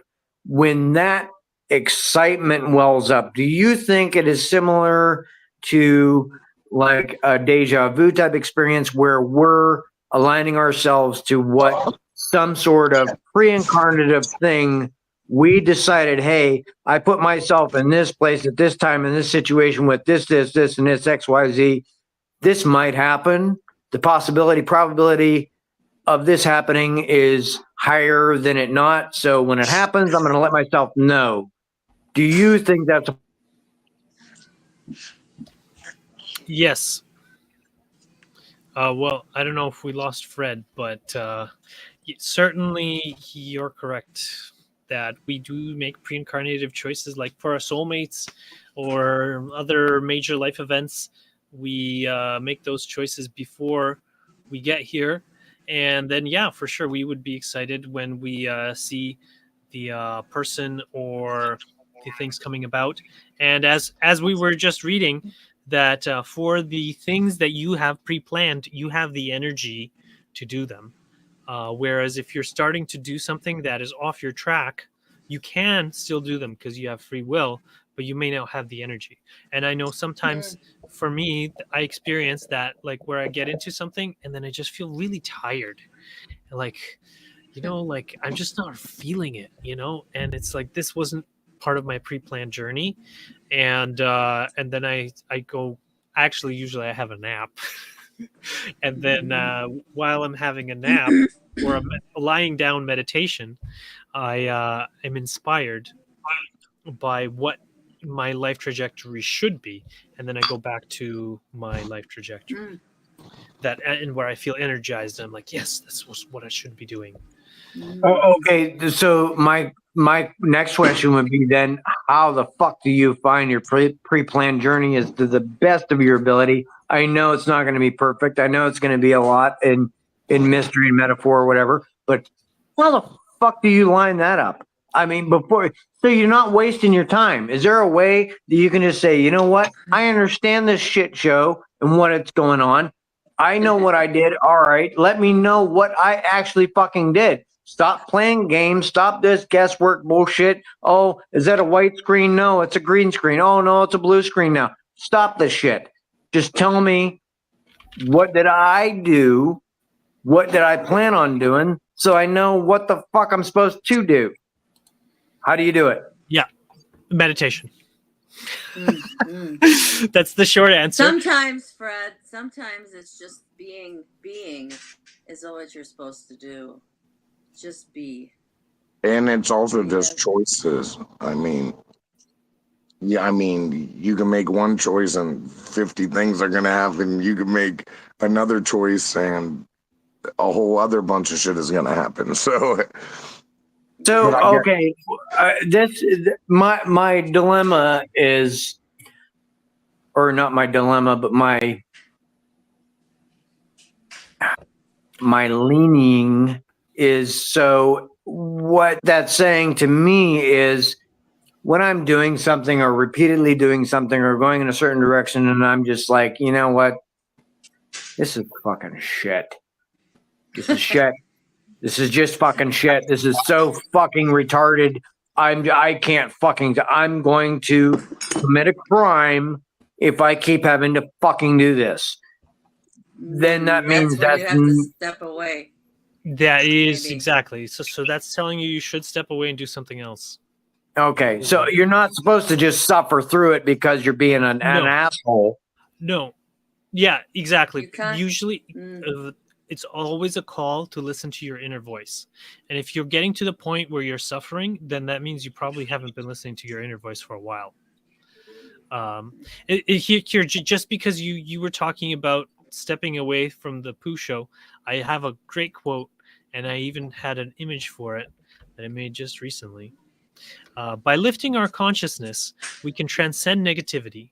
Every tear shed in learning offers a chance for joyous transformation. Choose to see the good in yourself and the world, even amidst life's illusions.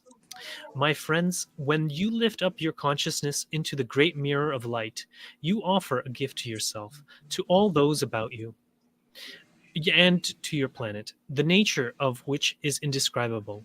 You can leave the carnival. There is a way out.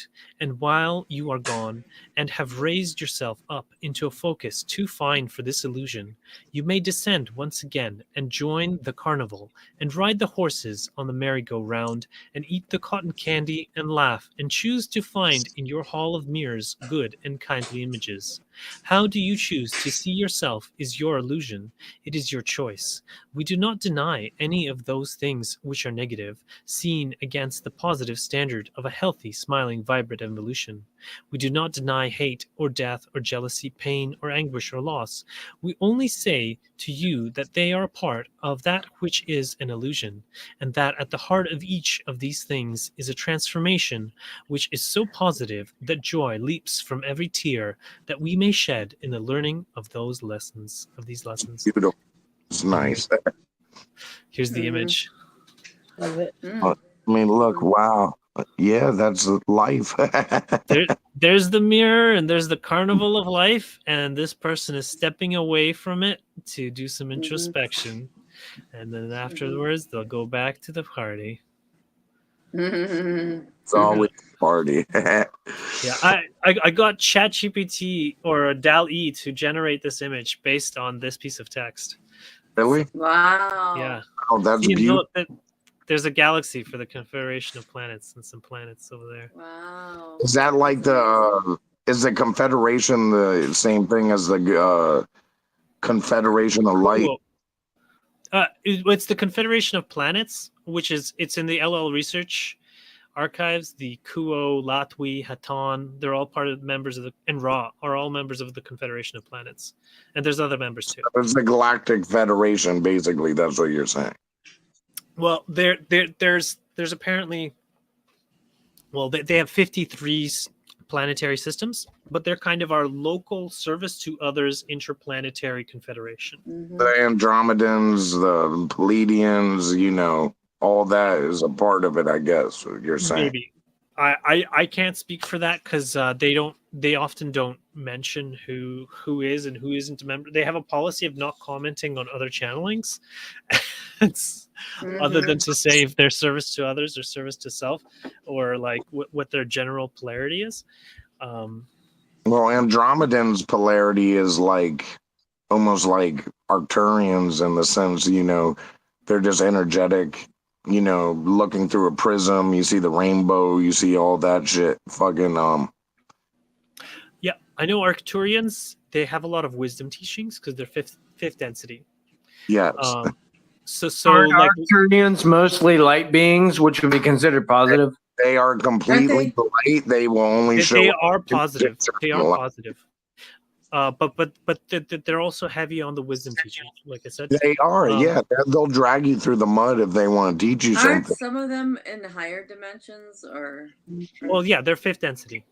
Well, if you're fifth, okay. anybody can travel each dimension if they really want to. Like, I mean, Or density? I thought they're. the highest dimension is 13, and that's the mother, the creator, of everything. So, Well, Ross says they go on for infinity, but they do, but that's what created our reality. We're sitting right here. So, I only know things that fucking visit me. So, it's mostly it's half and half. So, I mean, the other day I had a fucking silhouette of a short man I know fucking holding on to I'll show you all the bar, but I don't know if you can see it, but that bar right down there, in my apartment. mm-hmm. I get all sorts of weird shit at the end of the day. But the one thing I wanted to go back to, I don't want to bring up negative shit, but what were y'all saying about suicide? They're talking about Don. Oh, we were talking Hey, about the temptation of Mara. So, what is the temptation of Mara? I want to hear this shit.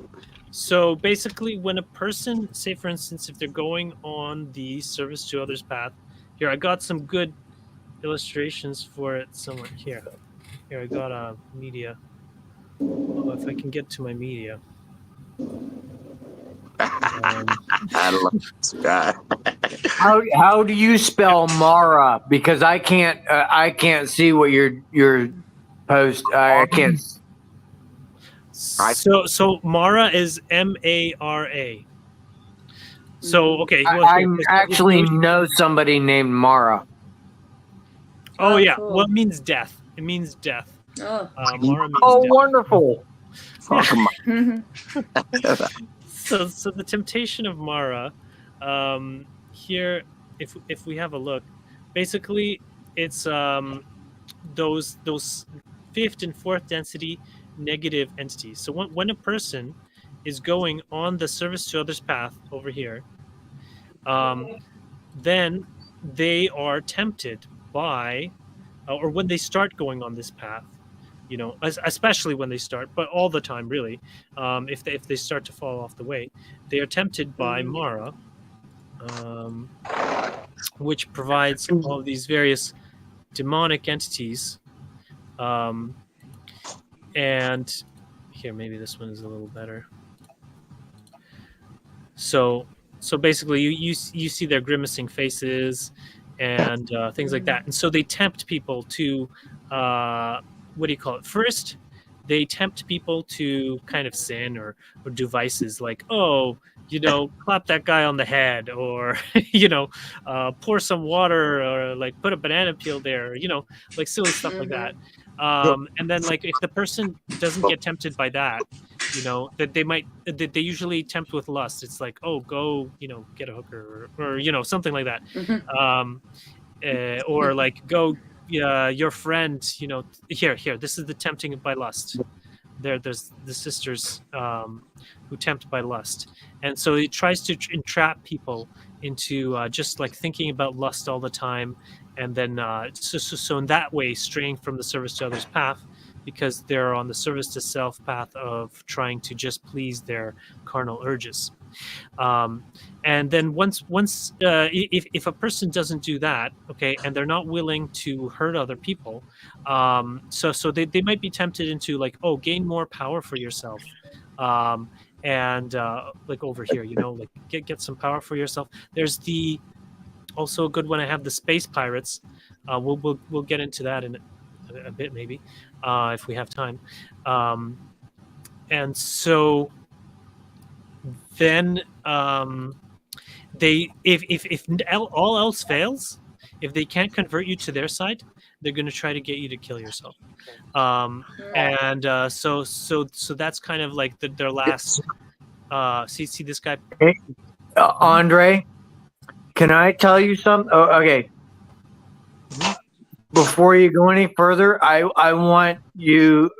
Okay, everybody, let's see who's here. Benny, Desiree, Michelle's here, Misha's here. Okay. The first time Andre said about Mara, I want you, this is what I heard. And I want to know if I'm the only one that heard it. And did Andre misspeak, or did he not misspeak and I heard something different than what you heard? I did not hear the temptation of Mara. I heard the service of Mara. And then every time afterward, the first time I heard him say it, he said temptation. Did anybody pick up on that, Miss? What? No. Okay. I think you're the only one, man. But I might have said the service to self. No. I specifically heard service of Mara, and I wrote it down. And then I kept hearing you say temptation, and I scratched it out and wrote temptation. And I thought, you know what? This is it. Listen to me. I'm hard of hearing. I have a hard time hearing things, but I don't hear extra things. Well, there is a way of interpreting that service of Mara. So it is a service that is being provided. That's It is a why I'm free asking will. you what everybody else heard, because I heard service, and if everyone else heard I temptation, think he used them both. right? But is there a Honestly. reason I heard service and you heard temptation? So service, it would be a service if the person, for instance, is not committed to the service to others path. You don't want to say willy-nilly go on the service to others path and then just like nobody told you that they could go on the service to self path. Nobody tempted you to go on the service to self path. And then you get to the service to others world and you're like, this sucks. Then it would be a great disservice by not tempting you, but by tempting you, they're providing you a service. They're giving you that opportunity to go back to being neutral or to go to switch to service to self. Go ahead, Benny. Well, think about it this way. When you pop out of the oven, right, you're on the service to self path for some time until you gain that greater consciousness where you're like,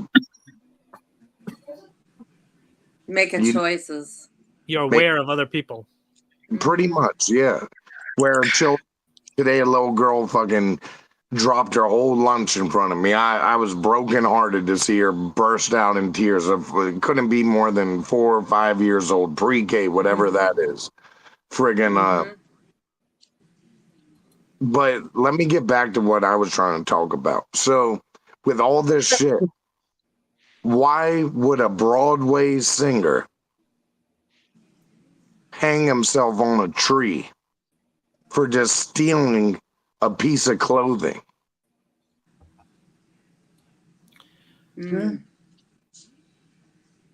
Shame, because their world was so fragile that they did not know that there was other choices. I know he was deep into heroin. This is one of my best friends, Charlie Eichler. Well, it's probably more than just stealing something. So I mean, he was it's a compilation. I have, since I fucking graduated, I've had 4 people I knew, several of them very close, that have died from fucking heroin. They don't know there's another fucking choice. That's the only reason.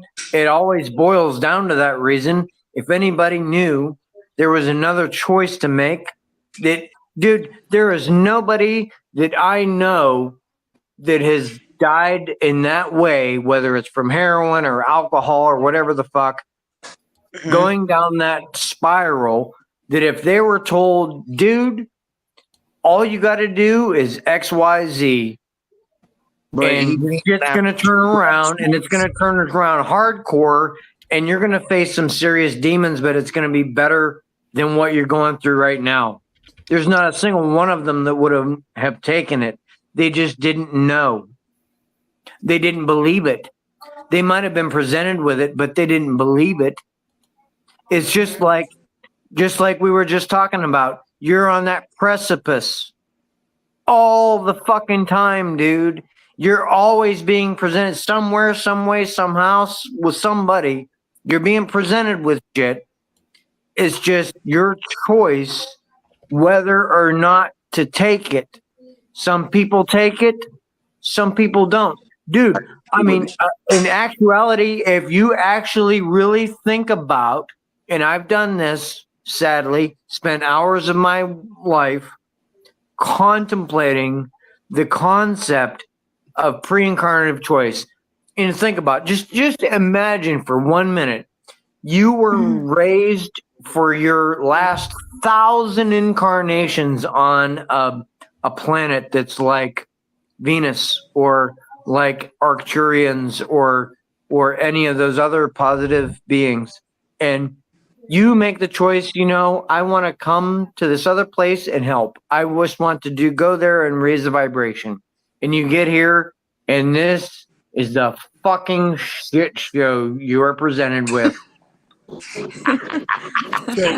I look can't say I all ever you- experienced that. All you've ever known for the past 200 million years is everybody loves everybody, everybody's one, it doesn't matter, third density, there's no jealousy, there's no lust, it's only love, it's whatever.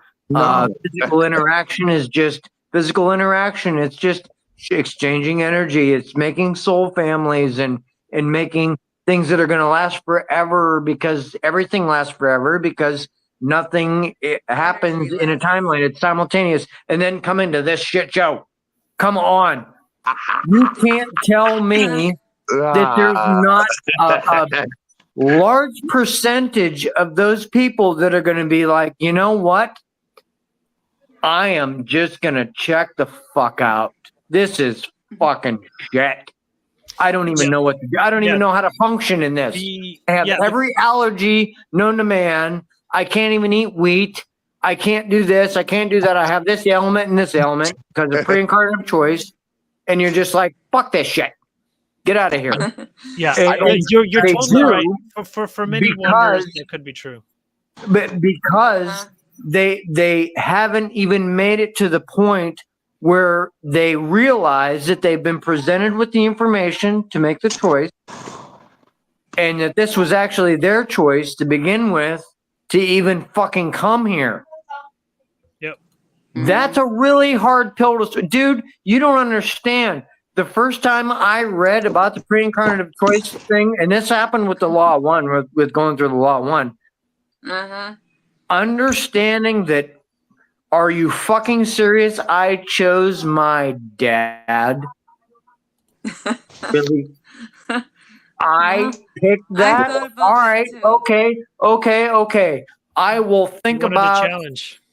I will think about that being a possibility. And I said, dude, it took me some time. I'm not saying it happened in a second. It took some time for me to have to digest that and then turn it around and say, well, I've always felt this way. I've always been pulled towards this. I've always known this, and just haven't accepted. So once you get to the point of I surrender, that's that surrender thing that they talk about in the Christian church where you're surrendering to Jesus. You're not surrendering to Jesus. You're surrendering to yourself. You're surrendering to God, yes, which is, as you know, it was you, it was you, it was you, it was you, it was me. We're surrendering to that, saying, okay, well, fuck, I got to turn around and go, all right, why did I experience all this shit? What am I going to experience in the future? And what am I supposed to learn from it? How am I supposed to help everybody else? Shit, God damn it. None of these motherfuckers know any of this shit around me. No wonder I feel this way. Now what do I do? And you just, it completely changes your mindset of every fucking thing. What do you want? Hold on, I'm talking. It completely changes your mindset, and it completely changes your want to do. Today I was thinking the same thing about pre-choices, incarnative choices. And I'm like, why the hell would I do that? No, and I'm going, yeah. well, why wouldn't I? Then I thought, well, I know I would probably do that because that's just, I know I would do it. It's like, I know it. But then I'm going, well, what the hell for? Then I go, well, for, this and that. And I'm like, why? Okay. Then another thought was today, why would people choose to be, say, tortured for an experience? I mean, it's really hard to wrap your head around that. I get it, but it's still kind of hard to wrap your head around it. And I'm like, okay. And then there's nothing right and wrong. There's just, it is what it is. It's neither right nor wrong. It is what it is. So, well, this is what I had to think about. Okay, when you think of all the people, now I'm from Ohio. Not that long ago, there was a crime case that got busted open where there was this girl who had been kidnapped at like, I think 12 or 13 years old. And she was kidnapped and held prisoner in this guy's basement for 20 something years, like 25 years. Mm-hmm. She was tortured, beaten, raped. I think he had like 2 or 3 children with her, and he had kidnapped other people too. Mm-mm. And then you hear a story like that. And this was close to home. This is Cleveland, Ohio. I mean, I actually was on the street where this guy, I drove down the street where this guy was arrested from and where this girl was kidnapped. And yeah, I everybody in the country heard about it. It was crazy. And then to think, Like Castro or something like that last name. I remember yes, that. yes, he was Hispanic. And then to think, what in the fuck? How am I supposed to accept that as balanced and pre-incarnative choice? There is no way that anybody would pre-incarnatively choose to be a kidnapped prisoner that was routinely beaten and raped by somebody for 25 years. They could actually. They could. But yeah, you think about it when you think of the reincarnative mindset as, you know, my mind, and this is terrible, and I feel guilty for this, but I can't. You tell me what you think. My mind instantly goes to, what the fuck did that person do in their life before they came here? To have to need to remedy shit by being a rape victim pinned up in a basement of some fucking psycho. Maybe Holy they did the same thing to that person in another life. Yeah, that's also possible. They could have kept them as a slave. And another thing that's possible is that some people just like being slaves. They want to be enslaved. Okay, Benny, you had something to say? Well, I was going to go back to pre-incarnative choices. Like, look at me. I was left at a hospital. My paps came and got me. Freaking didn't have a name for 3 years. Fucking there's pictures of me at court for the first time as a baby, you know, legally getting my name and adopted. Because my mom, basically 3 months before they started their adoption agency, you know, somebody called them and blah, blah, blah, you know, they came and got me. But I couldn't even crawl, friggin'. I couldn't even really speak until I was 4 or 5, friggin'. And then I couldn't hold a pencil, friggin'. I mean, it just goes on and on in my skin. If you think about it, if you did this for learning, experiencing, first you were adopted, so that's, you know, like a form of, you know, you get that separation thing going on, and then hell yeah, you know, and then you have whatever you have, all your stuff that's going on. I mean, we do things to learn from them, and obviously it all goes to one source, and they learn, and she gets all the knowledge and the feeling and the emotions that we've experienced. So it's just, you know. Oh, I've become a good man, even if I'm only 33. I mean.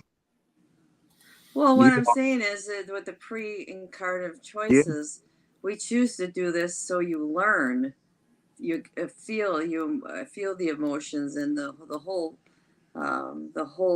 picture. You know, you get that whole thing.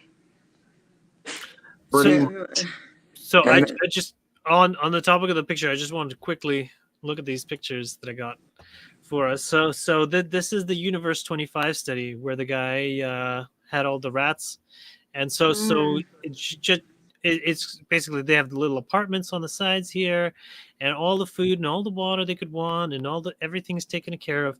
It was a simulation of an urban environment, and so what always happens, they did it 25 times, is that they reach a population level, and then they get wretches, which are people that kill cause other problem, and well they're like gangsters or thugs. Pretty And much, so I know a demon named Wretch, actually. So he'd be running through my house sometimes. So right.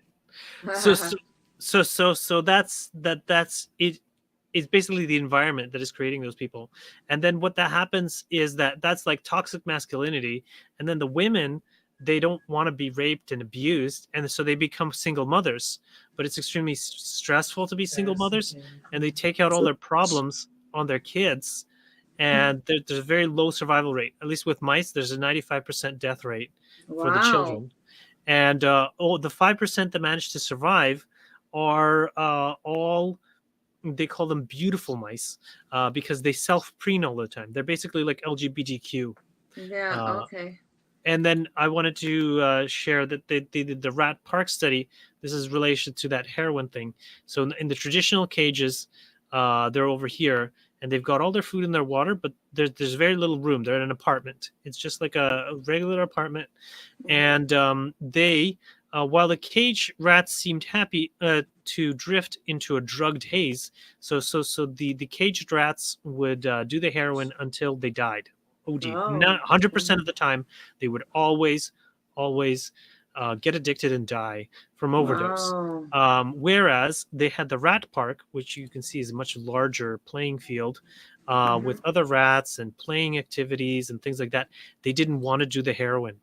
They even if they were forcibly addicted to it, they would quit as soon as they had the chance. I believe that. I believe a lot of that. Yeah. Mhm. And So well, what do y'all want to know about opiate or heroin addiction? Like, I'll show y'all some shit. Can y'all see that shit? yeah. Yeah, fucking. I mean, I used to be shooting up friggin' and it just got to the point where you know, I've been sober for 6 years, fucking, but it was never a mental addiction. So, like, physically, that shit will just, you won't be able to sleep. Friggin', you won't dream. You friggin', it's probably the worst thing that you could ever experience. Even worse than my skin disease. That's the worst thing I've ever experienced in the world. Like, I mean, I lost my wife. She went out and died, fucking, whatever, friggin', That wasn't because of your skin disease, though. No, but my skin disease, it's horrible. You know, I've been sicker from that longer than I've not been sick in my entire life. So, I mean, even if I'm that sick right now, even as you said, I don't even look 33, friggin', you know, that was the worst thing I ever went through, and I've never touched hard drugs ever since again. I went to detox. I didn't go to rehab. I went into a hospital. I was prescribed painkillers from the time I was 13. And I made it out okay. That's all I can. Great. Yeah, so I That's mean, great. it is really good, friggin', but I've lost, you know, 15 friends to this shit, and you know what Andre is showing us is, you know, it's basically true. You know, you got some people that are willing to do it, and then you got some people that, hey, I ain't ever doing it again. Even if that doesn't mean I sleep for almost 2 years. Yeah, up there. So was Andre is showing us, and then it kicked me out. What you're showing us is basically what I know from a reality here. Like, I mean, you know, when fentanyl came out, friggin', I lost 15 friends in like 4 months. They all died, fucking. And right at that point, you know, I was like, fuck this shit. I'm done. Go do you on. find pertaining to the pictures that you just showed that you're saying that increased, you know, dense population creates more stress, creates, you know, disconnection, and the whole family unit goes away. I get and then if you're out in the country, there's less of that stressors and stuff, which could cause a lot of that. no, most of the people I know Yeah. that died came from the country, and they came. Well, I mean, there's more there in a Because city. There's they didn't more- adapt to the city. Right. They were right, spoiled by the country. Oh, No. that's- Well, not spoiled, but they were used to having enough room, and then they couldn't deal with not. Oh, having I enough. see what you're saying. Yeah. Yeah. Well, of course. Amanda. Amanda, no, I know what Benny's saying. I live in the country, and 4 people I know that have died, and this is a small community. I mean, Benny's from a large Yeah. community. He knows a lot of people.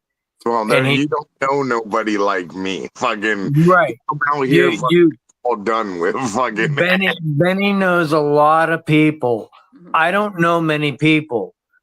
And 4 close people I know have died from heroin. It doesn't matter if you're in the city or in the country. No, of course. You Yeah, So said right. what it is, but John. no, what I'm saying is, what that experiment shows is rats are very social animals, meaning they're just like goats. Yeah. They're just like chinchillas, just like a lot of other animals, where social interaction is just the same as spiritual interaction between us. So I don't need to be in a big group of people. I have groups of people that I interact with throughout the week. And on certain days like today, I interact with you, lovely folks. And that is social interaction. When you're put in a cage and you're restricted from any social interaction, Right. those rats do not know what we know, as far as I can put myself in a cage and have social interaction all day long, just because I have the internet, just because I have a TV, just because I produce children and they come and visit, just because I have neighbors because they have to live next to me. That's social interaction. When you take an animal that is it's 2D. It's 2D in our 3D world. It's 2D. It's not 3D. And you isolate it, and that animal goes, fuck. I don't have nothing. What do I have? I have heroin. Guess what I'm going to do? Sure. Yeah. Fuck yeah, you're going to do it. fucking boom. So that is, but I want you to understand, those scientists that performed those experiments knew that difference. So they know that they don't have to just physically isolate people. They can put people in a city all together, but spiritually and socially isolate them. Mm-hmm. Pretty much. And that's Millions at a time, and you don't have to build cages for them. You build cages in their mind. Yeah, yeah. Friggin' look, when I started taking what did they put me on when I was 13? They put me on Dilaudid and Dilaudid.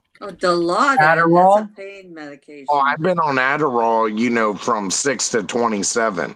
So, and then when I got sober, I cut everything off but weed and alcohol. And Dilaudid is legal heroin. oh, I know because I've shot it up. Trust me, I know. Friggin', it's like when you shoot up fentanyl, right? It isn't a free downfall. Friggin', you going upwards like you're almost on cocaine. Friggin', and then you hit that free downfall and then you just fall out and die. Friggin', I've never done any of that stuff, so So Benny, so what you're telling me is fentanyl initially gives you like a coke high? pretty much, yeah. Like if you get a fake Roxy or Oxy, you're gonna feel up for the first 30 minutes. Most of the time, what happens is, especially with my wife or whatever you want to call her, friggin' I Narcaned her back over 18 times. Like I was buying Narcan illegally from a fucking pharmacy owner that I know, fucking, because I just couldn't control the shit anymore. How it ended is I fucking just said, I called her father and she went and fucking, he went and picked her up and I kissed her on the forehead, never seen her again. Fucking, then a few weeks later she died, friggin', because I'm not having that shit in my house, but most of the time they're drinking. And when you're drinking on opiates, it's like drinking on a sedative, you're going to stop breathing. So, friggin', I've never been much of a drinker. I only started drinking like a year and a half ago when my father got sick. But, I've seen people completely destroy themselves. Like, me too. But when it started, like I was saying, fucking 20, 21, 22, 23, 24, 25. I had my own cleaning company. I freaking, everything was good because I wasn't in pain from my skin disease. Right. And then friggin', you just spiral out of control and fucking, you don't end up sleeping for 2 years and then all sorts of demonic shit happens to you. And then you have your real awakening to this world. So, I mean, I can tell you when I had my neck surgeries, I couldn't take anything other than Dilaudid, and they had me on Dilaudid, Valium, and cyclobenzaprine. wow, that sounds like. I had to take it. It was he said you have to take it. So, it's a very you forget. I don't remember a lot of after surgery stuff, so because of the Dilaudid and that, but I started seeing big pretty rats running around in my living room, and I said, and I go, didn't you see it? I said to the kids, didn't you see it? They're like, no.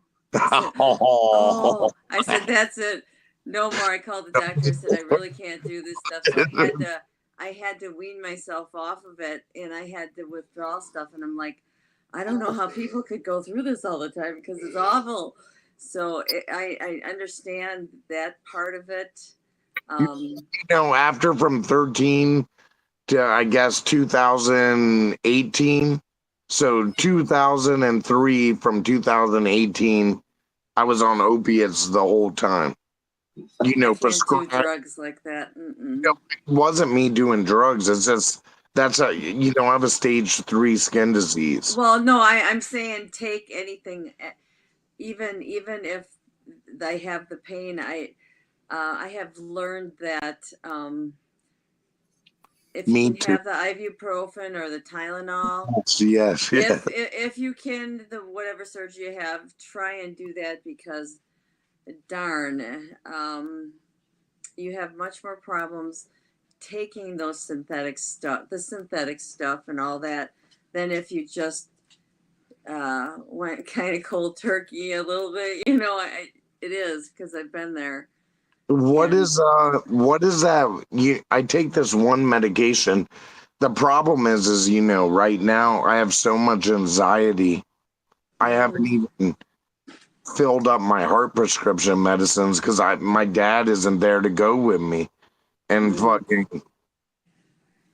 I'm not even taking my heart medication when my heart's so fucked up. So,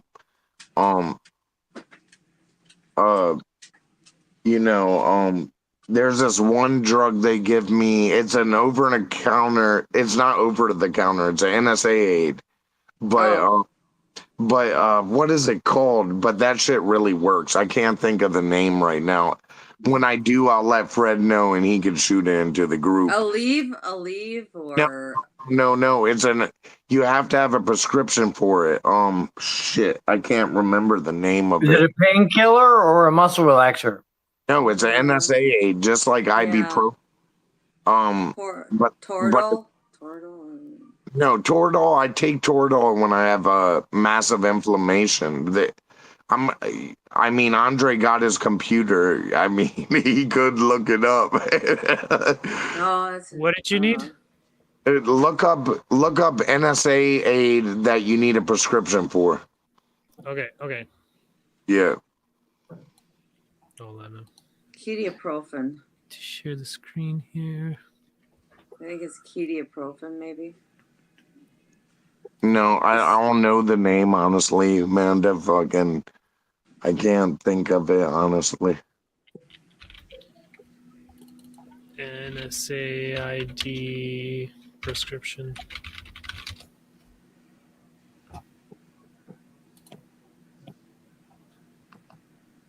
Ibuprofen. Does this help at all? I'm looking. The name, Zyvox is coming into my head, but that's an anti. No, but that's for that actually cures that staph infection you can't cure. Yeah. Here, include meloxicam, Meloxicam. Yeah. Meloxicam. Yeah, that's what I Yeah. take when I'm sick. And she's completely right. When I'm feeling I get things the size more of grapefruits on my body sometimes. Mhm. I'll just lay in bed. The doctor will see me in a few hours, drain it, whatever. But if they can't see me, I'll be moving so fast after that shit that I'll just crash. But what were we talking about? You can't do this thing. Well, we were talking about the rats in the city, and then you get the scoundrels once there's too big of a population, and then they start killing off people. Okay, so but this is what I want to say to that. Look, so you got scoundrels everywhere, right? Friggin'. But there's people in the country that will kill you too, fucking, What was the thing behind just the city? Say a higher population in an area. Well, And what were the more populated or overcrowded, the more stressors there are, and then you have like you said, you have that little pocket of ones that want to cause trouble. That's how I saw it. I get it, Look, if I can tell you something for myself, if I'm going to cause trouble, I cause trouble to trouble. You know what I'm saying? So, we keep the peace.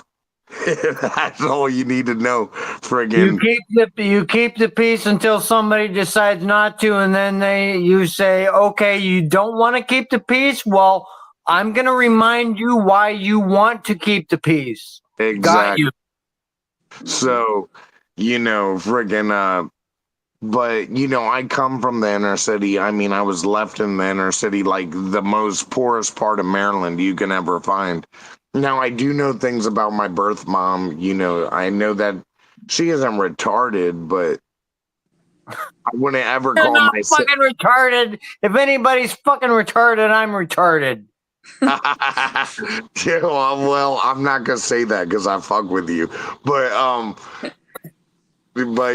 know she's a lot like me. I have a half brother with cerebral palsy. I mean, I'm paid to find out all this shit, but she's just a massive crack addict, and that's just what I have to deal with these days. So that's the only family I have left. Thanksgiving I'm gonna be alone. New Year's I'll be alone. Fucking Christmas I'll be alone. Hanukkah I'll be alone. Fucking it doesn't matter. So when's Hanukkah? I don't know. Fucking maybe November or December. Well, why do you even care about it if you don't even fucking know when it is? You ask me when Christmas was, I tell you when it is. When's Hanukkah? Well, I usually do celebrate Hanukkah with my father. I get 7 days of presents, like maybe 10 grand. The first day, fucking Okay, well, you want to celebrate Hanukkah? Come to my fucking house and we'll celebrate Hanukkah. I'll tell my kids we're gonna have Benny at our house for 7 fucking days. You tell me Bro. we'll celebrate Hanukkah. When is that? Isn't that around Christmas time, or like evangelical Christmas time? It depends on the astrological sign. So, like, Then what's it? Is it this year? Andre would have to look it up. God damn it! Are you fucking telling me that the Canadian has to look up the Jewish holiday for the Jew? Well, even if I am the Jew, I wasn't expecting not, fucking. All right, well, fuck you, and fuck you. Okay, I'm inviting you to my house for fucking Hanukkah, so you don't have to be fucking at home by your goddamn self for fucking Hanukkah. You can celebrate it here with 7 to 15. Me Yeah. and my 4 fucking, well, my 3 kids that are home. One's a Marine. He's in fucking North Carolina. But you can celebrate it here. So you don't have to celebrate it at home by yourself, is what I'm saying. Maybe I'll take you up on that, bro, because I I'd don't love get- to see dude. the goats and all that shit. Fucking maybe. My son and daughter-in-law would love to show you their goats. You would love their awesome. goats. Well, I have to go, but you guys can too. stay here and I keep have to talking. go. I just have to close the live stream. Well, I'm Oh, going to, but You working. just go home and go to bed, Andre. Good Well, I night, am at home. everyone. He gotta go I just smack wanted his to wife. do before I go to bed. Can you It's close- In the okay. love and light of the one infinite creator, go forth therefore rejoicing in the power and the peace of the one infinite. All right, I Love love and you light, guys. dude. We love you so much, Andre. I'm so glad you're here. You are